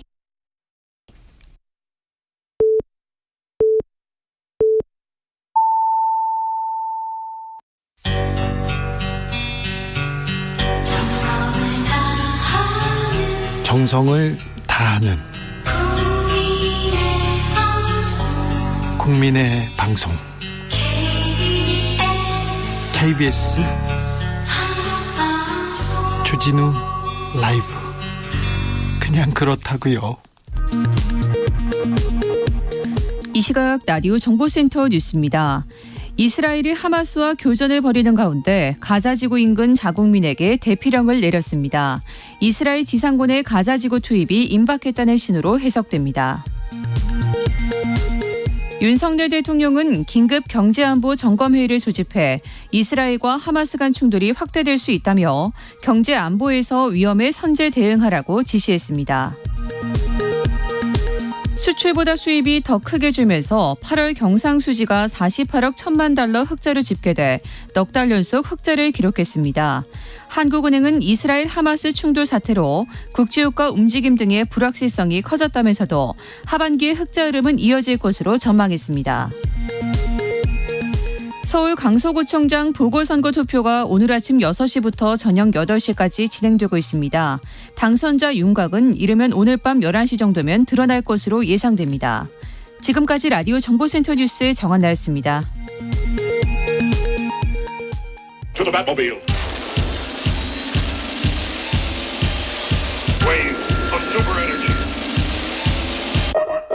주 기자의 1분. 이스라엘은 군사 강국입니다. 병력은 현역 16만 9천 명, 잘 훈련된 예비군은 46만 명에 이릅니다. 우리나라 예비군하고 좀 다르게요. 한 2달 정도 합숙훈련을 하는 예비군들인데 최정예 요원들이라고 합니다. 그래서 총 60만 대군을 자랑합니다. 최신의 전투기 F-35 50대를 포함해서 전투기가 600여 대 있고요. 탱크 2,200여 대 보유하고 있습니다. 여기에 최첨단 미사일 그리고 최첨단 미사일 방어 시스템 강철 지붕 아이언돔으로 철벽 방어선을 쳤습니다. 지난해 이스라엘 방위비 지출액은 약 31조 원이 넘습니다. 세계 15위에 해당하는데요. 비공식적이지만 이스라엘은 핵 보유국으로 분류되고 있습니다. 게다가요, 미국과는 혈맹 이상의 동맹 관계죠. 이번에도 핵 항공모함 곧바로 출동했고요. 미군의 가용 자원 원하는 만큼 사용할 수 있을 것으로 예상됩니다. 이스라엘은. 팔레스타인 무장단체 하마스의 전력을 한번 볼까요? 병력은 한 2만 명 정도로 추산되는데 15,000명이라는 그 군사연구원도 있고요. 2만 5천 명이라는 사람들도 있습니다. 8,000대에서 만 대의 미사일 보유하고 있습니다. 만기라고 하죠. 미사일은. 근데요, 대부분 사정거리가 10에서 20km에 해당하는 소형 미사일이 대부분이라고 합니다. 자살 폭탄은 좀 많습니다. 그런데 전투기, 탱크는 한 대도 없다고 합니다. 이스라엘은 팔레스타인에 비해서 압도적인 힘의 우위를 가지고 있습니다. 하지만 이스라엘은 평화와는 가장 먼 나라에 속합니다. 폭탄 소리가 끊이지 않고요. 다시 전쟁포화에 휩싸였습니다. 압도적인 힘에 의한 평화. 압도적인 힘에 의한 평화라는 건 이 세상에 존재한 적이 없었는지도 모릅니다. 좋은 전쟁, 나쁜 평화가 이 세상에 존재한 적 없었듯이 말입니다. 주기자의 1분이었습니다. Guns N' Roses, Knocking on Heaven's Door. I can't use it anymore. It's getting dark, too dark to say. Feels like I'm knocking on heaven's door. Knock, knock, knocking on heaven's door. Hey, hey, hey, hey, yeah. Knock, knock, knocking on heaven's door. Knock, knock, knocking on heaven's door. Oh, yeah. Knock, knock, knocking on heaven's door. Oh, oh, hey, hey, yeah.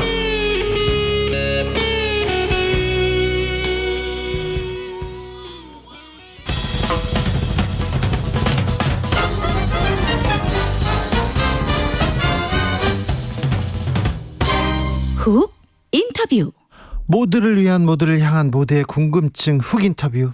팔레스타인 무장단체 하마스와 이스라엘의 교전 닷새째 이어집니다. 가자 지구에 지상전 임박했다는 신호들도 계속 나오고 있는데 앞으로 이 전쟁은 어떻게 될까요? 평화는 멀기만 한 걸까요? 전문가와 함께 진단해 봅니다. 한양대 이수 명예교수 모셨습니다. 교수님 안녕하세요. 네, 안녕하세요. 네. 이번 무력 충돌 사태 어떻게 보셨어요? 우리 주 기자님과 똑같은 생각입니다. 너무 답답하죠. 예. 오늘 하마스 보건부 통계에 의하면 사망자가 971명으로 조금 전에 발표됐는데 하루 사이에 100명이 늘어났습니다. 하마스에 의한 응징으로 이스라엘 사망자가 지금 900명이 넘었었는데 지금 그 숫자를 넘어선 거죠. 이제 오늘 또 이제 외신을 보니까 이스라엘 국방장관이 보복과 응징을 내세우면서 지상전을 통해서 하마스 괴멸을 하겠다고 하고 230만 명이 사람들이 살고 있는 가자 지구를 완전히 초토화시키겠다. 그러면서도 실제로 모든 생필품, 물과 전기까지 지금 완전 차단하겠다고 공공연히 공언하는 걸 보면서 21세기가 한참 지난 지금 중세 이전의 야만 시대로 회귀하는 듯한 그런 느낌이 돼서 참 착잡했고요. 한 민족 집단이 가해자에 의해서 집단 감옥에 고립되어서 물과 전기, 생필품, 기초 의료시설을 받지 못하고 지금까지 수십 개의 땅굴을 파서 생존을 이어간다는 것을 어떻게 설명할 수 있을까요? 근데 이런 처참한 인권 유린과 생존의 막다른 상황에 대한 이해는 별로 없이 그냥 하마스가 이스라엘 공격해서 이게 전면전이다. 뭐 이것만 중심에 있는 것 같아서 참으로 참 착잡하다는 생각도 듭니다. 네. 하마스와 지금 이스라엘의 그 분쟁이라고 해야 되나요? 군사적 충돌. 이거 역사적으로 지금 조금 역사적으로 거슬러 올라가 봐야 합니다. 길죠. 네. 이제 팔레스타인 땅에는 원래는 92%의 아랍인들과 8%의 유대인들이 오랫동안 평화롭게 공존해 왔습니다. 예. 그게 갈릴리 호수와 요단강이라는 지극히 제한된 생태계를 공유하면서 1800년 이상 두 이질적인 민족이 갈등과 전쟁 없이 공존해온 역사를 저는 인류학을 공부하지만 인류 역사에서 찾기 힘듭니다. 네. 그런 민족이 여러분 아시다시피 2차 세계대전 때 나치가 홀로코스트 600만 유대인 대학살을 하지 않습니까? 예. 유럽이 저질렀던 그 끔찍한 문명 범죄에서 살아남은 64만 명의 유대인들을 데리고 자기네들이 책임져야 될 걸 잘 살고 있는 팔레스타인 땅에 데려온 겁니다. 네. 그러니까 생태계는 제한돼 있고 64만 명이 갑자기 몰려드니까 약 100만 명 가까운 팔레스타인 사람들이 쫓겨나게 되는 겁니다. 순차적으로. 네. 그게 오늘날 500만 명의 난민이 돼서 빼앗긴 조국과 내 영토를 되찾겠다는 게 중동 전쟁의 불씨가 된 거거든요. 네. 근데 1948년 이스라엘 뒤에는 그 미국과 또 유럽이 있기 때문에 자기네들이 너무나 큰 고통을 줬기 때문에 1948년 5월에 유엔에 의해서 이스라엘이 독립이 됩니다. 그 독립된 국가를 어떻게 하겠어요? 그래서 우리는 도저히 용납할 수 없다 해서 1948년 1차 전쟁, 56년 2차 중동전쟁, 67년 3차 중동전쟁 계속 이제 전쟁을 해왔는데 네. 67년 3차 전쟁 때는 이거 웬일인가 이게 기존 이스라엘 영토를 벗어나서 이스라엘이 주변 아랍 국가의 주권 땅을 더 뺏어버린 겁니다. 그게 오늘날 문제가 되는 지정해 쪽에 가자 지구 또 웨스트뱅크 헤즈볼라가 막 이제 하는 셰파함스 시리아에 있는 이제 베카 계곡들은 67년 전쟁 이후에 영토를 벗어나서 네. 빼앗은 나무 땅입니다. 예. 그런데 여기서 우리가 중요한 것은 67년 3차 중동 전쟁 이후에 유엔 안보리 만장일치 결의안 224조 338조 등에 의해서 지금까지 12개 만장일치 결의안이 통과됐습니다. 이스라엘의 점령지부터의 완전한 철수와 영토 반환을 결의했습니다. 이거는 네. 국제법입니다. 예. 이게 이제 70년 가까운 지금까지 지켜지지 않고 있는 거죠. 그러니까 계속 이 저항이라는 것은 67년 이후부터 이제 계속 60년 이상 이제 이어지는 그 저항의 연속성상에 있고요. 예. 그래도 뭐 어떻게 이미 세계 최강의 이스라엘 군대를 이길 수 없으니까 네. 그래서 결국은 1993년도에 오슬로에서 아주 대타협이 이루어집니다. 네. 야, 이렇게 우리가 못 산다. 네. 이스라엘 사람도 전쟁에 죽였으니까 네.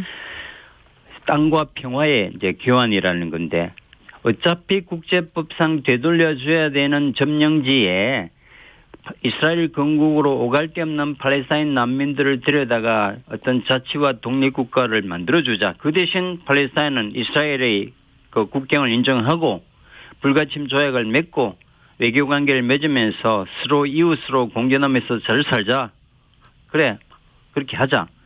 그래서 스웨덴의 수도 오슬로에서 이스라엘 수상 이차크 라빈과 PLO의 테러리스트의 대부였던 야세로 아라파트가 네. 오슬로 평화협정을 맺고 합의한 겁니다. 예. 그해 이차크 라빈 이스라엘 수상과 테러리스트의 대부였던 야세로 아라파트가 다음에 노벨 평화상을 받습니다. 예.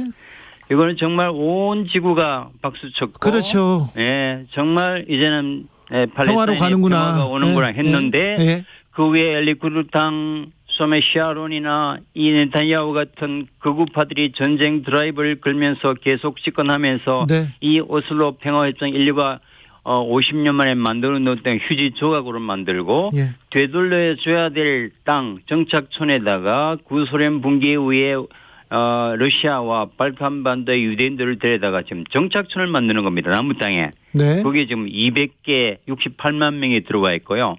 근데 팔레스타인 사람들은 169개 마을인데 그보다 더 많은 정착선이 들어있고 또 하나가 이제 지난 50년간의 불문율이 하나가 동예루살렘에 있는 알악사라고 하는 모스크인데 예. 그거는 이제 새 종교의 성지기는 하지만 네. 오랫동안 국제협의에 의해서 네. 이슬람교의 성지로 이제 인정하고 아무도 그걸 건드리지 않았는데 유대교 신자들이 거기까지는 가지 않았잖아요. 통곡의 벽에서 기도를 하고요. 그게 이제 절대적인 불문율의 신사협정에 있었던 겁니다. 네. 그게 평화를 유지하는 가장 중요한 핵심 카드였는데 네. 네타냐후가 거기를 전격적으로 방문할 뿐만 아니라 거기서 테러리스트를 잡아낸다고 군대가 구입하면서 무력 도발을 한 겁니다. 이거는 이제 마지노선을 넘은 거죠.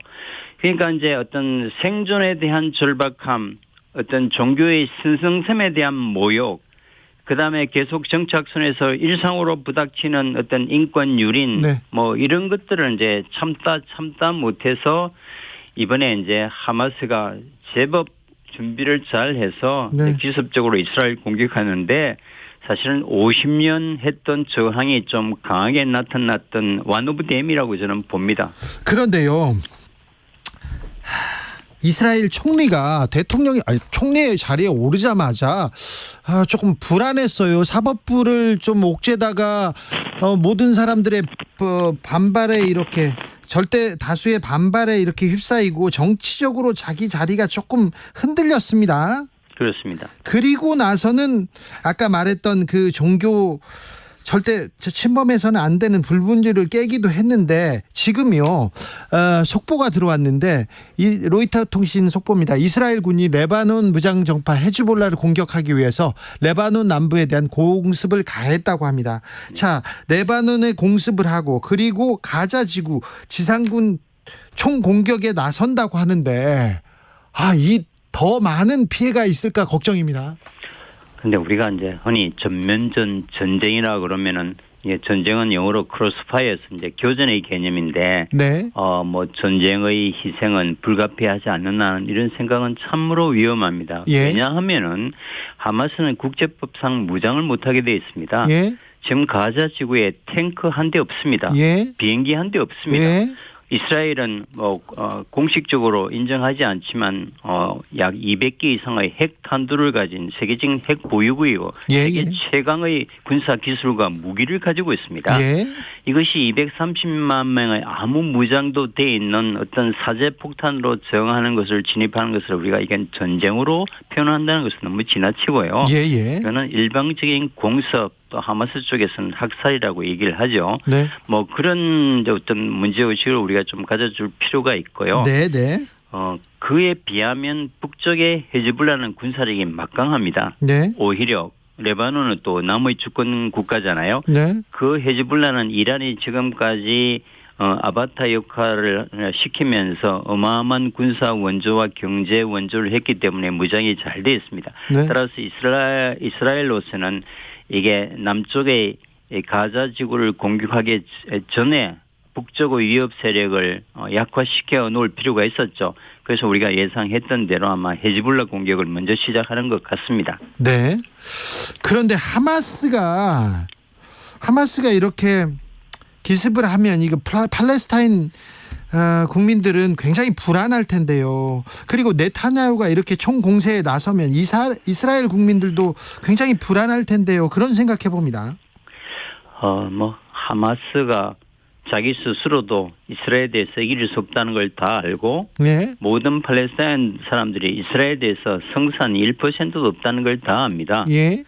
그러나 지금 이제 17년 동안 하마스의 상황은 지금 물과 전기를 완벽하게 이스라엘이 컨트롤하고 있습니다. 예.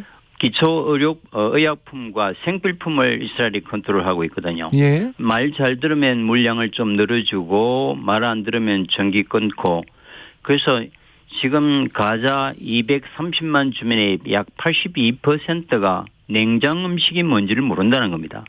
그래요? 그 정도입니까? 21세기 문명 세계예요. 네. 그리고 지금 이제 물을 주지 않으니까 그 이제 지하수나 우물에 주는데 지금 그 팔레스타인 보건부의 통계에 의하면은 지금 지하수의 92%가 먹을 수 없는 상태로 오염되어 있는 겁니다. 그럼 생필품은 어떻게 하는가? 유일한 이스라엘의 통제를 벗어나 있는 지역이 이제 이집트와 접경되어 있는 사막입니다. 시나이 반도. 네. 거기서 지금 수백 개의 땅굴을 파서 생필품을 지금 이제 공급하고 있는 겁니다. 이게 지금 이제 16년째 계속된다고 생각하면은 이판사판인 거죠. 그 친구들 입장에서는 이렇게 살 바에야 예. 차라리 전 세계를 향해서 우리가 처해 있는 고통을 알리고 예. 그 이스라엘이 얼마나 부당한 짓을 알리면서 우리의 존재감을 드러내자. 예. 그래서 존재감을 드러내는 방법은 지금까지 상상을 초월할 정도로 오랫동안 치밀히 준비해서 예. 그냥 로켓발을 쏘는 것이 아니라 구체적으로 이스라엘 영내에 진입해서 경찰과 군 촉소를 습격하고 이제 인지를 잡고 정말 이스라엘 사람들의 혀를 찌른 그런 작전을 한 것 같습니다. 우리가 어떤 명분으로도 네. 민간인을 향한 그런 납치나 살인은 절대로 용납하거나 용납될 수 없습니다. 없지만 예. 그 하마스가 왜 그런 짓을 네. 할 수밖에 없었나 하는 그 배경도 우리는 충분히 이해할 필요가 있는 네. 거죠. 그런데요, 교수님, 자, 이 그 하마스의 무장 공격은 그 절대 용납해서는 안 됩니다. 그런데요, 가자 지구를 이렇게 봉쇄하고 물도 전기도 계속 끊고 이것도 국제법 위반 아닙니까? 명백한 국제법 위반이고요. 네. 정말 있을 수 없는 일이죠. 지금 우리가 저 남아프리카 공화국의 넬슨 만델라 대통령이 아파르테이드 분리 정책을 하느라고 인류가 투쟁해서 노벨 평화상을 이제 드리면서 한 게 바로 엊그제인데 네. 바로 이스라엘은 정말 1인당 GDP가 4만 불이 넘는 선진국 중에서도 선진 우리보다 초강대국입니다. 나라죠. 예. 그런데 그 땅의 주인이었던 팔레스타인 당은 3,000불 10분의 1도 되지 않는 주인들이 그렇게 고통 속에 살면서 이스라엘 사람들이 그렇게 했을 때 그 옆에 사는 팔레스타인 특히 가자 지역 주민들이 그걸 그냥 체념과 숙명으로 받아들이는 어려웠을 것 같고요. 따라서 우리가 하마스에 대한 엄중한 비난 당연히 해야겠지만 네. 지금 국제법을 어기면서 가자 지구에 가하고 있는 이 반인권적, 반인륜적 범죄 행위에 대해서 우리가 이스라엘 향해서 목소리를 높여야 되는 겁니다. 네. 그게 인류의 보편가치 아니겠어요? 교수님, 그런데 네타냐후 총리가 정치적 위기에 봉착되어 있는데 이번 무력 충돌을 통해서 빠져나가려고 할 것 같습니다. 그래서 이스라엘은 멈추지 않을 것 같습니다. 저도 동감입니다. 왜냐하면 지금 900명이란 정말 전에 없던 대충격을 이스라엘 스스로가 이스라엘의 9.11 테러라고 얘기를 이제 하기 때문에 그래서 아마 이제 국내 여론이 워낙 나쁘기 때문에 네탄야후는 지상전을 통해서 무차별 포격을 통해서 수많은 희생자를 낼 겁니다. 네. 그러면 그 희생자의 70-80%가 이제 여성과 아이들이 포함되어 있기 때문에 그럼 국제 여론이 나빠지고 이스라엘 국내 여론도 이 정도면 보복이 됐다고 할 때쯤 이제 휴전이 가능하겠죠. 지금 미국, 이란, 사우디아라비아, 터키, 오만 등이 중재에 나서지만 지금 이스라엘은 그 휴전 중재에 응하지도 않거든요. 그래서 네타냐후는 말씀하신 대로 국내 여론을 잠재울 때까지 국제 여론은 상관없이 잔혹한 지상전을 벌일 거는 분명해 보입니다. 민간인들의 희생 걱정인데요. 이렇게 해서 계속해서 무력 충돌을 하면 결국 둘 다 피해를 보지 않습니까? 그렇습니다. 우리가 이제 하마스를 지금 이스라엘의 목표는 분명한 것 같습니다. 군 당국이 밝혔지만 이 하마스의 조직을 와해시키고 지금 실제로 이제 하마스는 아시다시피 이제 가자 지역 주민들이 뽑은 자치 정부이고 모든 생필품과 사회복지를 전담하는 유일무이한 대한 세력인데 이 하마스를 몰아내고 가자 지구에 이스라엘과 협력하는 쉽게 말하면 말 잘 듣는 새로운 정권을 세울 때까지 전쟁하겠다고 무시무시한 공언을 했는데 저도 가자에 여러 번 갔습니다마는 그 정부 관청에 아파트가 같이 있습니다. 건물이 그렇게 많지 않아요. 예. 그러니까 이제 하마스의 정부 관서를 포격하지만 거기서 죽어나가는 건 대부분 민간인이고 예. 또 하마스의 군과 민간이 전혀 구분이 안 됩니다. 따라서 80-90%가 민간이 죽어나갈 게 뻔하죠. 그게 이걸 이제 무력 투쟁 또 뭐 어떤 전쟁이란 개념 속에는 어마어마한 지금 이제 인류의 비극이 도사리고 있는 겁니다. 자, 이스라엘의 비극에서 우리가 좀 배워야 될 텐데요, 교수님. 사실 우리가 나치에는 600만 유대인 대학살, 인류가 그걸 기억하는 것은 인류의 기본적 도덕이잖아요. 네. 잊을 수가 없죠. 네. 그러나 그렇게 당해왔던 최고의 피해자인 유대인들이 나치가 행했던 똑같은 방식으로 역사적 가해자가 돼서 네. 정말 모든 것을 잃고 있는 팔레스타인 사람들에게 그 가하는 것은 네. 저는 중동을 공부하면서 참으로 이게 역설이다. 예, 이걸 비극이에요. 뭐 설명할 수가 없는 거죠. 네. 힘, 전쟁, 핵 이런 게 절대 대안이 될 수 없다는 것을 이스라엘에서 보고 항상 느낍니다. 이스라엘 내에서도 그 이제 피스 나우라는 굉장히 NGO들이 있습니다. 네. 그분이 이제 아모즈 같은 분이 노벨 평화상 후보도 오르고 했지만 그 회원이 뭐 한 몇백만이 되거든요. 예. 그래서 이제 이스라엘 내에서도 그런 지성들이 정말 이제 평화를 갈구하는 평화주의자들이 네. 좀 더 목소리를 내야 됩니다. 이게 이제 외부에서 평화를 얘기하는 것보다 이스라엘 내부의 사람들이 스스로 팔레스타인과 함께 살자는 이런 움직임이 커져야 희망이 있는 거잖아요. 예. 근데 지금은 이제 네타냐후 정부가 너무나 초강경 또 불안한 연정, 자기가 갖고 있는 부패 스캔들, 또 민중의 저항, 사법개혁 축을 통한 뭐 이제 그런 그 너무나 강경에 밀려서 정말 온건하거나 정말 정의로운 목소리가 제대로 빛을 바라보지 못하고 이런 전쟁 상태에서는 평화를 얘기하면 또 변절자로 낙인 찍잖아요. 네. 뭐 그런 게 참 비극인데 저는 이스라엘 내에서 어떤 희망을 찾아야 이 문제가 빨리 해결되리라고 봐요. 알겠습니다. 네. 말씀 감사합니다. 0197님께서 우주에서 보면 지구는 한 개 모래, 한 개 점인데 그럴 뿐인데 안타깝습니다. 작은 지구에서 서로 총칼을 들이댈 필요가 있을까요? 김종근님께서는 전쟁은 인류 최고의 비극인 것 같습니다. 최고로 나쁜 것들, 최고 악을 다 모아놓으면 그게 전쟁입니다. 아무리 나쁜 평화도 전쟁보다는 낫다는 생각 다시 합니다. 이수 한양대 명예교수였습니다. 말씀 감사합니다. 네, 안녕히 계십시오. 정치 피로, 사건 사고로 인한 피로, 고달픈 일상에서 오는 피로. 오늘 시사하셨습니까? 경험해보세요. 들은 날과 안 들은 날의 차이. 여러분의 피로를 날려줄 저녁 한 끼 시사 추진우 라이브.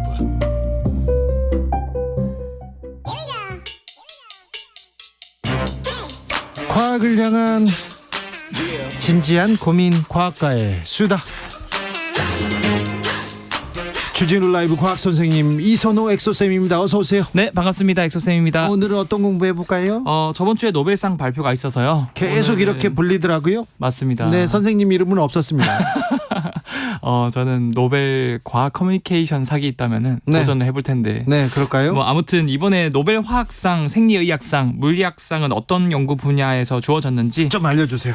그런 것들을 준비했는데요. 네. 먼저 노벨 화학상 분야는 퀀텀 닷이라는 화학 용어 혹시 들어보셨나요? 못 들어봤죠, 당연히. 그래서 일반적으로 모든 물질은 크기와 관계없이 같은 원자로 구성되어 있는데, 네. 그런데 이런 원자로 이루어진 물질 중에는 이 나노 크기로 지극히 작게 만들면 네. 같은 이 분자임에도 불구하고 그 분자가 한 개만 있을 때는 파란색을 띠고 뭐 한 두세 개 붙으면은 초록색깔을 띠고 굉장히 많이 붙으면은 빨간색을 띠는, 즉 크기에 따라 색이 다르게 나타나는 현상을 이 노벨상 받은 분들이 발견을 해요. 네. 좀 더 부연 설명을 해드리자면 이처럼 특정 에너지를 받았을 때 이 같은 물질이라도 크기에 따라서 다른 색의 형광을 방사하는 이런 나노 크기의 물질을 퀀텀 닷이라고 부릅니다. 크기에 따라서 색깔이 달라진다고요? 맞아요. 호호. 그래서 이 현상을 발견해서 노벨상을 받은 거고요. 예? 이때 입자 크기가 같은 원자로 이루어져도 아주 작으면 파란 색깔 계통의 빛을 내고요. 예. 이 자외선을 쬐어주면 입자 크기가 좀 더 크면 빨간 색깔 빛을 낸다고 그러는데 이 퀀텀 닷이란 성질을 처음으로 1980년대 에키모프란 분과 브루스란 분이 독자적으로 발견했다 그래요. 네. 근데 그때 당시에는 이 퀀텀 닷 기술 자체가 너무 작은 나노 입자 상태로 만들어야 됐기 때문에 이게 사실 상용화가 쉽지가 않았어요. 거기까지는 기술이 뒷받침 안 됐네. 그렇죠. 그냥 현상만 발견한 거죠. 네. 근데 정말 다행히도 이 브루스라는 연구자의 제자가 10년 뒤에 이 MIT의 바웬디라는 교수분인데 특별한 온도 조절법으로 너무 쉽게 원하는 크기의 나노 입자를 만들어서 원하는 색깔을 만들 수 있게 된 거죠. 네. 그래서 상용화가 되었고 이게 바로 우리가 지금 평소에 많이 듣던 텔레비전에 있는 자연색에 가장 가깝고 밝은 색을 낼 수 있다는 QLED라는 기술이거든요. 아, 예. 들어보셨죠? 예, 예. 그 QLED에 방금 제가 말씀드린 퀀텀 닷 기술이 들어간 거예요. 아, 그래 퀀텀이구나. Q가. 맞습니다. 네. 그래서 이 퀀텀 닷은 뭐 TV 기술에도 들어가지만 의학에서도 많이 지금 이용되고 있는데요. 인체 내부의 암 조직에만 색깔을 퀀텀 닷 형광을 내도록 해서 딱 암 조직만 정확하게 절제할 수 있는 기술까지도 적용이 될 수 있었다라는 거죠. 알겠습니다. 뭔지 퀀텀 닷. 네, 이제 알았어요. 네. 자, 또요. 두 번째는 이제 노벨 생리의학상을 받은 분인데요. 이 수상자는 역대 노벨상 수상자 중에서 가장 최단 기간인 고작 3년 만에 성과를 인정받아서 노벨상을 수상한 여성 과학자입니다. 평생 연구 한 주제 가지고 연구하는 사람도 많은데 이분은 3년 연구 과제 가지고 노벨상. 맞아요. 오호. 보통은 평균 한 40년 50년 걸리는데요. 평균요. 근데 3년 만에 받았고 그 주인공이 바로 이 카탈린 카리코라는 헝가리 출신 여성 과학자고요. 네. mRNA 코로나 백신을 개발해서 성과로 받았습니다. 아, 네. 이게 백신. 그렇죠. 그래서 이 mRNA 백신을 개발한 배경에 대해서 짤막하게 설명을 드리자면 예를 들어서 저희가 조카에게 레고 선물을 한다고 생각을 해봐요. 네. 근데 우리가 레고를 굳이 하나하나 조립해서 조카에게 선물해 주는 게 쉬울까요? 아니면 레고에 설명서 하나 넣어줘서 이 설명서 보고 조카한테 직접 조립하라고 하는 게 쉬울까요? 아, 설명서 넣어주는 게 좋죠. 넣어주는 게 좋죠.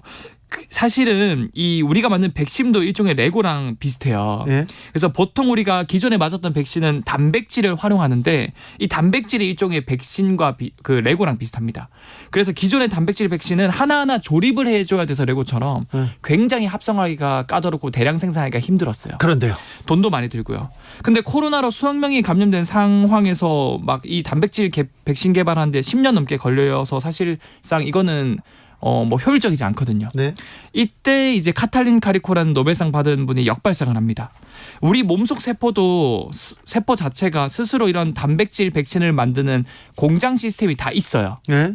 그래서 마치 레고에 설명서를 넣어주면 설명서를 보고 레고를 직접 만들 수 있는 것처럼 예. 굳이 레고 조립하듯이 단백질 백신을 직접 합성하지 말고 네. 우리 세포한테 직접 이 단백질을 만들 수 있는 설명서만 넣어주면 되지 않을까? 예. 몸에 이런 생각을 한 거죠. 네. 이 설명서 역할을 하는 게 바로 mRNA라는 분자이고요. 그래요? 그래서 이 mRNA 백신은 합성이 아주 쉽습니다. 네. 우리도 설명서는 그냥 프린트만 하면 되잖아요. 네. 그 정도로 쉬워서 이 mRNA를 굉장히 6개월 만에 대량 생산하는 기술을 발견해서 수억 명이 이제 살 수 있었죠. 알겠습니다. 무슨 얘기인지 잘 모르겠지만 잘 알았습니다.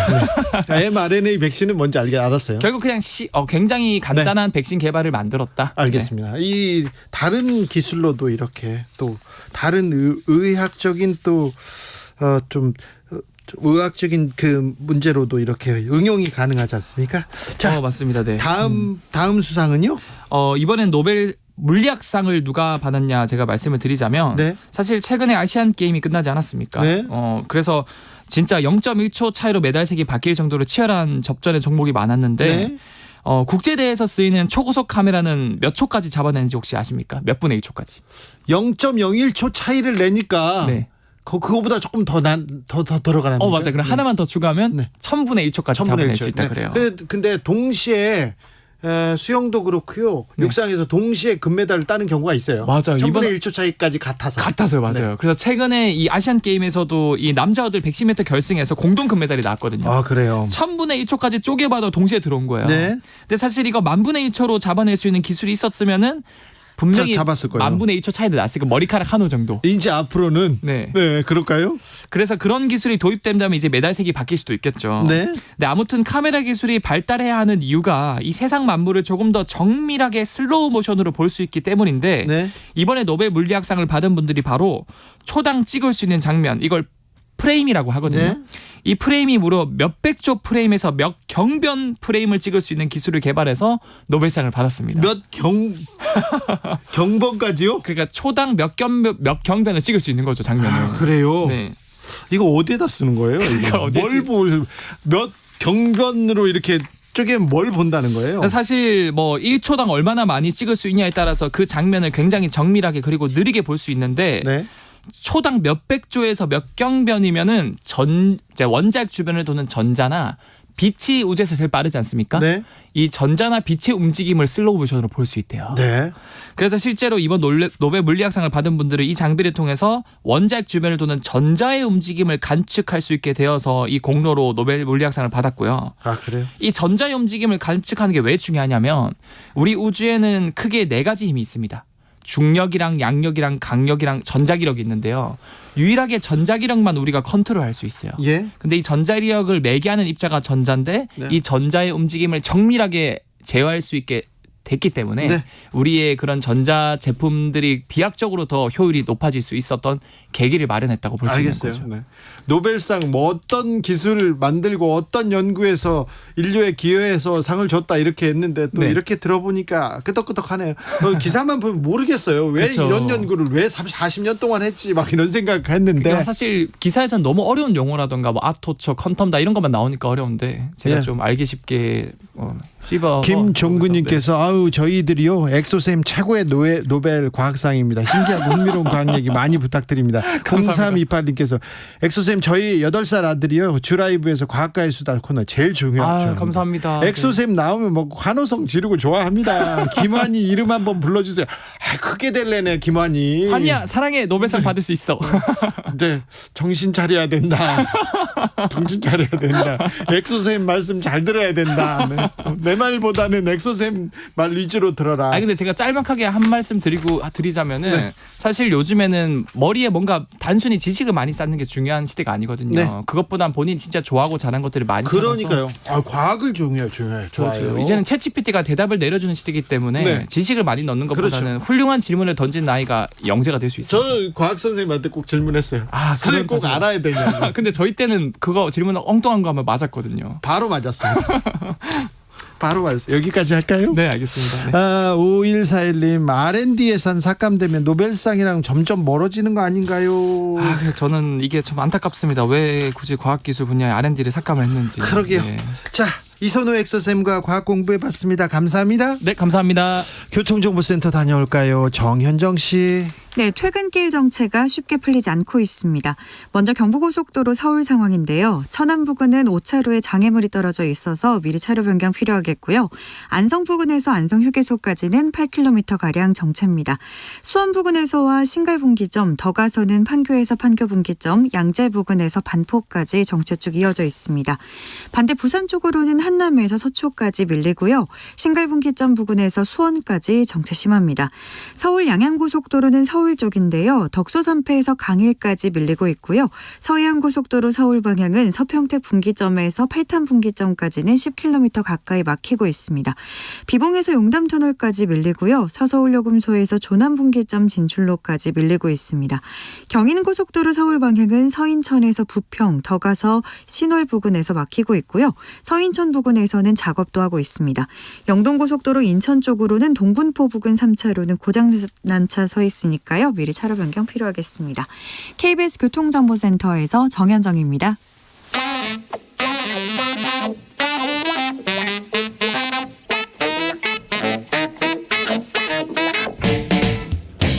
세계는 넓고 이슈는 많다. 우리의 시야를 국제적으로 넓혀보겠습니다. 국내 뉴스, 국제 이슈 다 덤벼라. 지금은 글로벌 시대. 국제적 토크의 세계로 들어가 볼게요. 자, 군사 외교 안보 전문가 김종대 전 의원. 안녕하십니까. 세계적인 평론 스케일 임상훈 인문결 연구소장. 어서 오십시오. 안녕하십니까. 네, 두 분 기다리는 사람들이 많았습니다. 저도 그랬습니다. 지난주부터 계속해서 두 분들한테 물어봐야 되겠다고 얘기했는데 팔레스타인 무장정파 하마스가 이스라엘을 기습했습니다. 이스라엘은 바로 보복에 나섰고요. 전쟁으로 격화되고 있습니다. 예, 참으로 안타까운 마음을 금할 수가 없는데 우리가 상상할 수 있는 가장 팔레스타인 이스라엘 간의 최악의 사태. 네. 예, 지금 여기 지금까지 진행된 게 이제 전반부로 보여지고 네. 앞으로 그 지상군이 가자 지구에 진입하느냐 여부가 네. 또 다시 이제 그 후반부를 결정하는 가장 중요한 변수. 지금 가자 지구를 둘러싸고 지금 물과 전기를 끊고 나서 지상군 투입을 지금 준비하고 있지 않습니까? 예. 그러니까 이런 상태에서 지상군 투입은 그 인근의 레바논의 헤즈볼라라든가 네. 또는 서한 지구의 그 하마스 그쪽에도 그 한분파가 있고 네.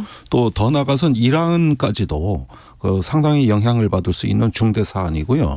이게 중동 판행을 결정하는 데 있어 가장 중요한 분기점입니다. 네.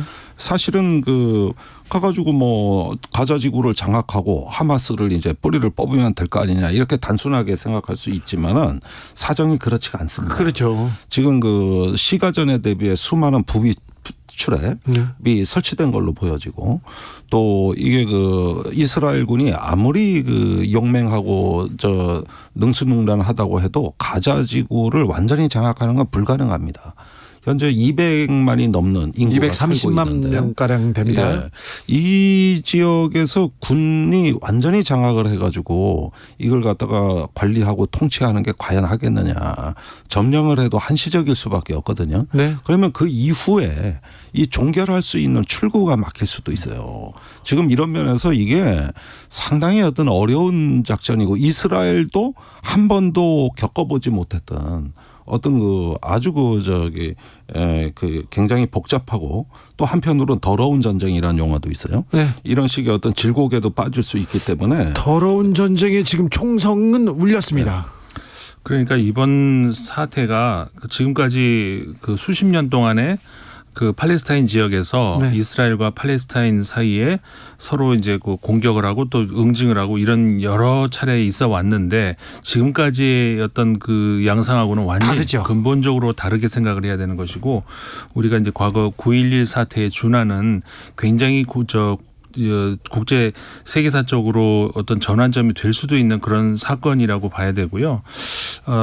이번 그 사태에서 사실 두 가지 핵심적인 질문이 있어야 될 것 같은데 왜 하마스는 왜 그랬을까? 네, 왜 지금 기습을 그렇죠. 했죠? 그거를 우리가 이제 그 질문을 던져야 하고 거기에 대한 답을 찾아야 되고 그 다음에 왜 이스라엘은 그렇게 쉽게 처음에 뚫렸을까? 예. 이것을 이제 그 우리가 봐야 되는데 일단 그 하마스는 왜 그랬을까? 사실 그 전력으로 따지면은 네. 상대가 될 수 없는 네. 그런 다윗과 골리앗 이거 뭐 1대 100도 넘어갑니다. 네. 근데 1대 1000 정도 되는 그 군사력 싸움인데 왜 이런 전쟁이라고 할 수도 없는 네. 거의 이게 자살 공격, 자살에 네. 준하는 그런 공격이었단 말이에요. 그러니까 이거는 합리적인 그런 사고로는 그 생각할 수 없는 그런 것인데 사실 지금 최근까지 우리가 요즘에 그 중동의 대탕트다 이런 이야기를 많이 해왔습니다. 최근에는 평화의 바람이 불었잖아요. 네. 뭐 무력 충돌도 그렇고 자살 폭탄 테러도 소식도 별로 없었어요. 예. 그게 이제 우리가 착시를 일으키는 것인데 우리가 이제 중동이 뭔가 좀 그 평화가 오려나 네. 이런 것이 우리가 그 미국과 가까운 그런 국가들의 시각에서 보면은 뭔가가 이렇게 평화가 오는 것 같이 보인다는 것이죠. 네. 그런데 항상 그 사각이라는 게 있다는 것. 그러니까 우리가 보이지 않는 것. 그러니까 미국의 그 시각에서 그다음에 미국과 가까운 국가들의 시각에서 보면은 뭔가 좀 되는 것 같아. 지금까지 그 이스라엘은 그 적대시 해왔던 아랍 국가들과 아브라함 협정이라고 해가지고 아랍에미리트 연방과도 수교를 하고 그다음에 지금도 계속해서 그 대상 국가를 늘려나가고 있단 말이에요. 곧 사우디아라비아하고도 수교를 뭐 할 것 같고 이렇게 하나하나 이렇게 그 하는 과정에서 지금까지 그 팔레스타인 입장에서는 자신들의 어떻게 보면 뒷 배경이라고 생각할 수 있었던 그런 아랍 국가들이 하나둘씩 이제 자신들을 어떻게 보면 그냥 버리는 그냥 카드 취급을 하게 된다는 것이죠. 그러면 지금까지도 열악한 상황에 놓여 있었던 그 팔레스타인인들은 더 이상은 이제 살 수 있는 그러니까 모든 아랍 국가들이 팔레스타인을 버리고 이스라엘과 그 협정을 그러니까 국교를 정상화한다면 더 이상 살 수 있는 그런 가능성은 전혀 없습니다. 이런 마지막 그러니까 물론 뭐 아까 이수 교수님도 그런 말씀 하시던데 인터뷰 들었는데 자칫 하마스의 이번 그 비인륜적인 공격이 뭐 합리화되는 그런 건 아닙니다. 네. 그거는 이제 별도의 문제고 왜 하마스는 이 질문에 대한 답을 하는 과정인데 이 더 이상의 이 어떤 합리적인 외교적인 어떤 그런 차원에서 할 수 있는 길이 다 막혔다고 생각을 하는 거예요. 이 사람들은.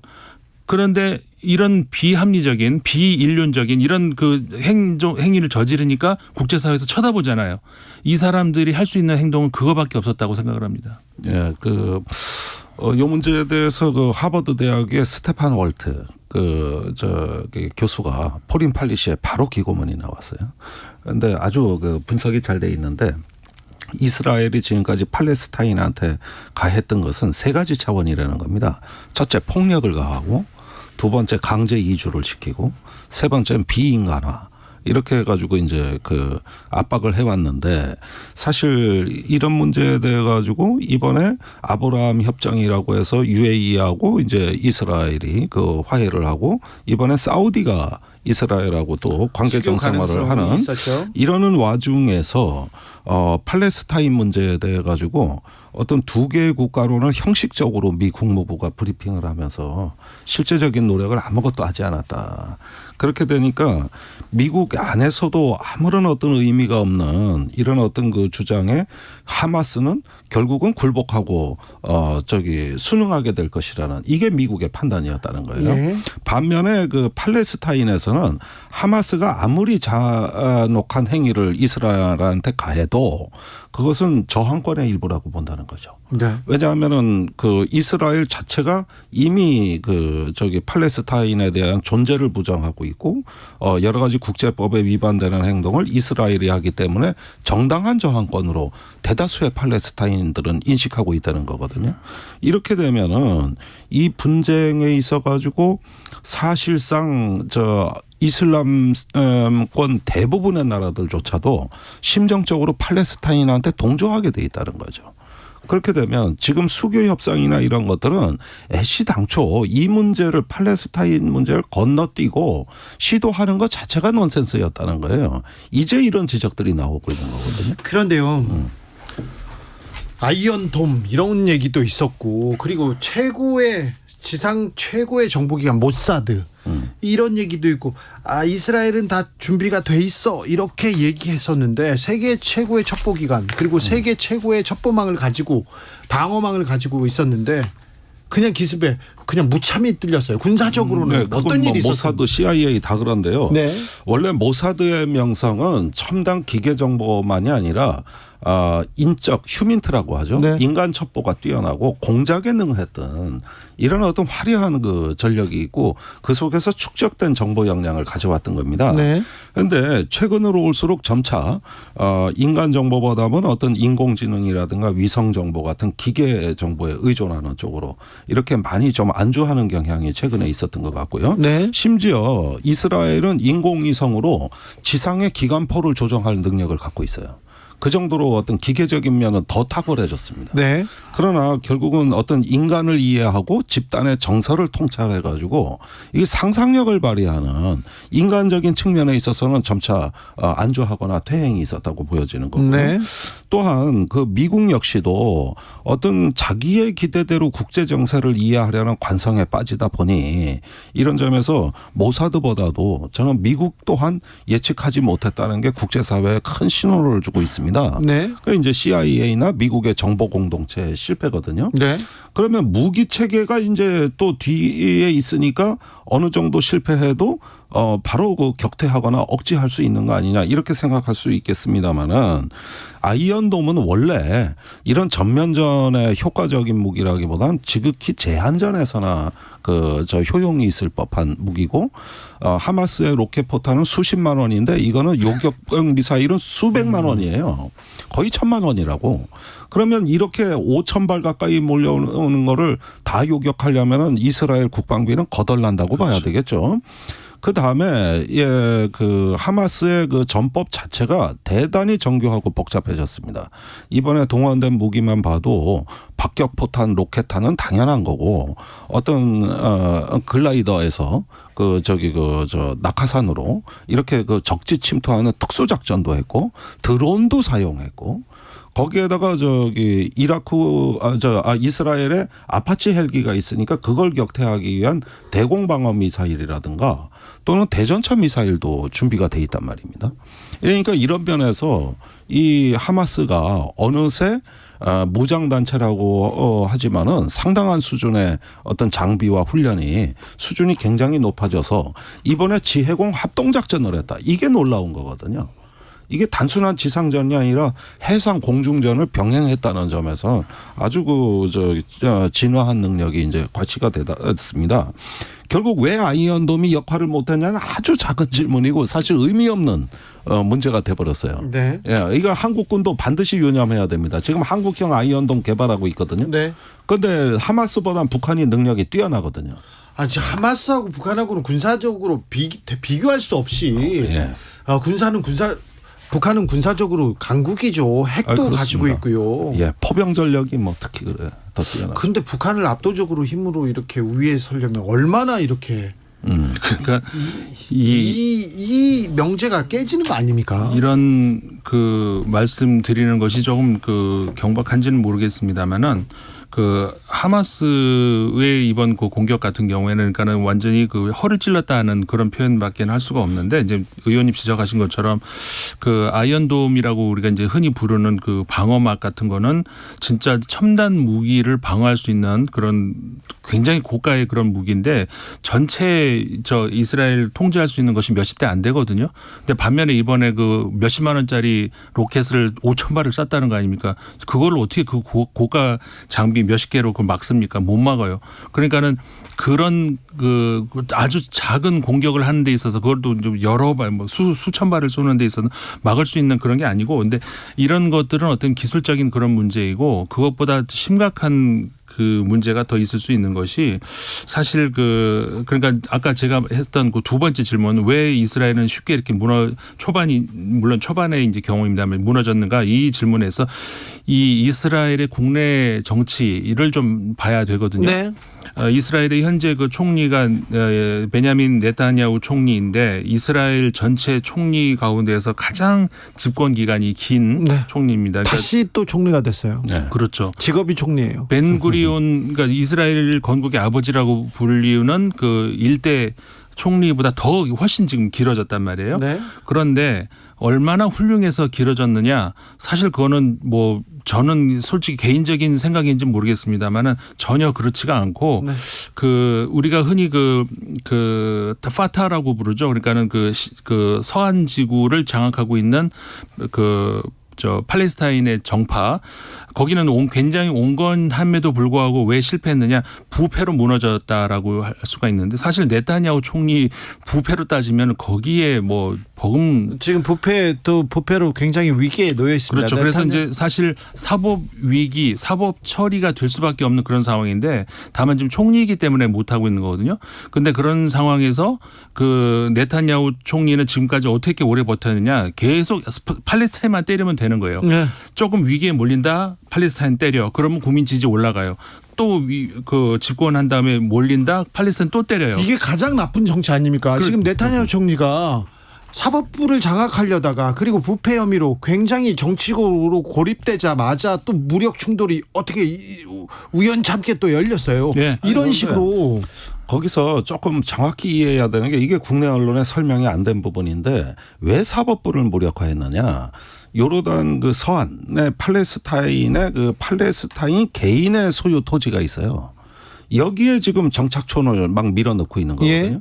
근데 이게 이스라엘법에도 불법이에요. 국제법에도 불법이고요. 불법이라고요. 예. 그러니까 지금 재무장관하고 국방장관이 특히 강성인데 여기가 시오니즘당 출신인데 네, 극우파. 서한에서 팔레스타인을 갖다가 완전히 해외로 밀어내 난민화하거나 아니면 이스라엘의 2등 국민으로 복속시켜 가지고 이 지역 일대에 유대인 단일 국가 체제를 완성하겠다는 이런 어떤 팔레스타인 말살 정책을 펴고 있어요. 그러다 보니까 서한 지구에서 계속 그 정착촌을 밀어넣은 겁니다. 유대인 정착촌을.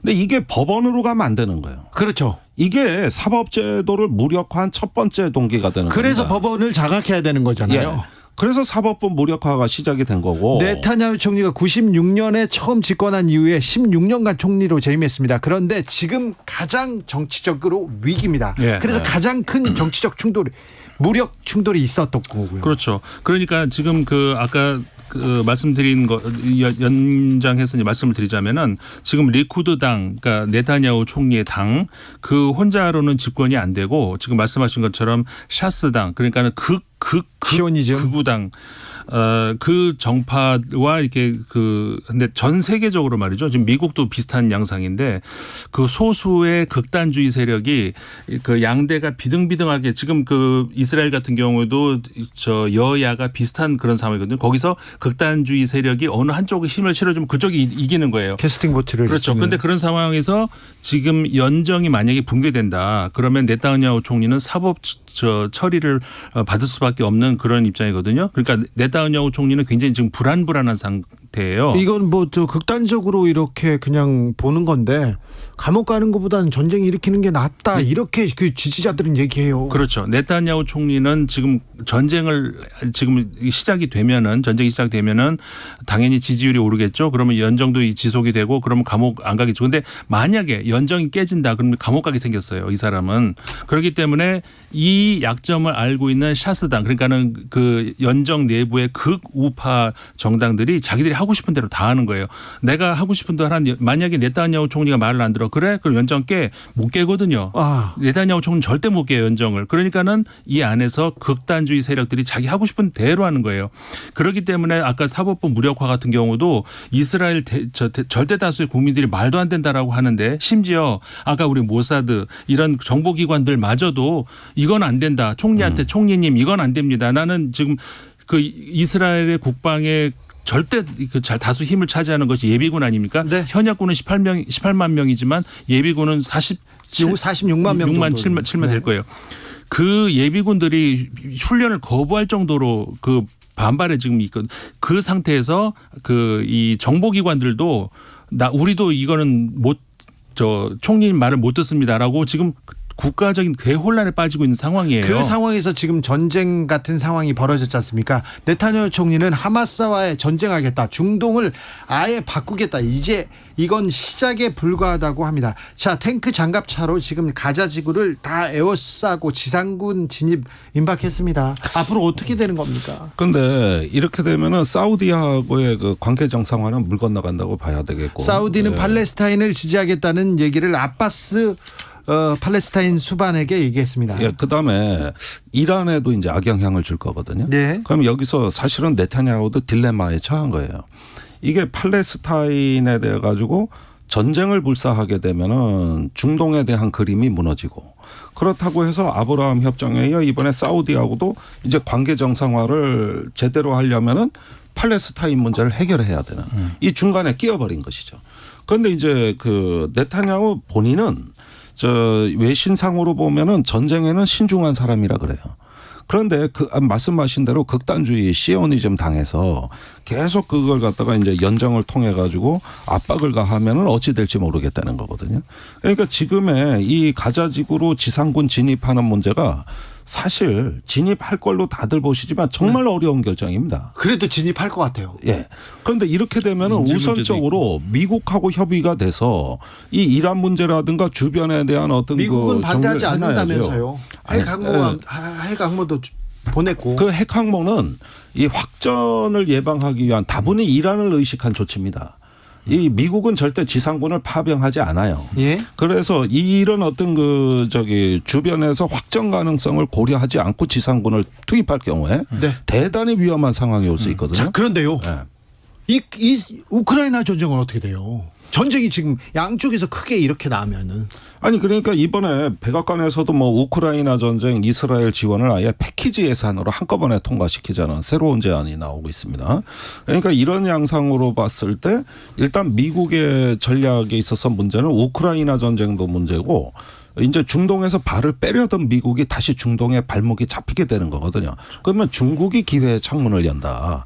여기까지도 지금 불안이 고조되고 러시아 입장에서는 지금 해로울 게 없다 이런 입장을 가지고 있거든요. 웃고 있는 푸틴 이런 그렇죠. 기사 나오더라고요. 지금 그 웃을 수 있는 사람 푸틴밖에 없어요.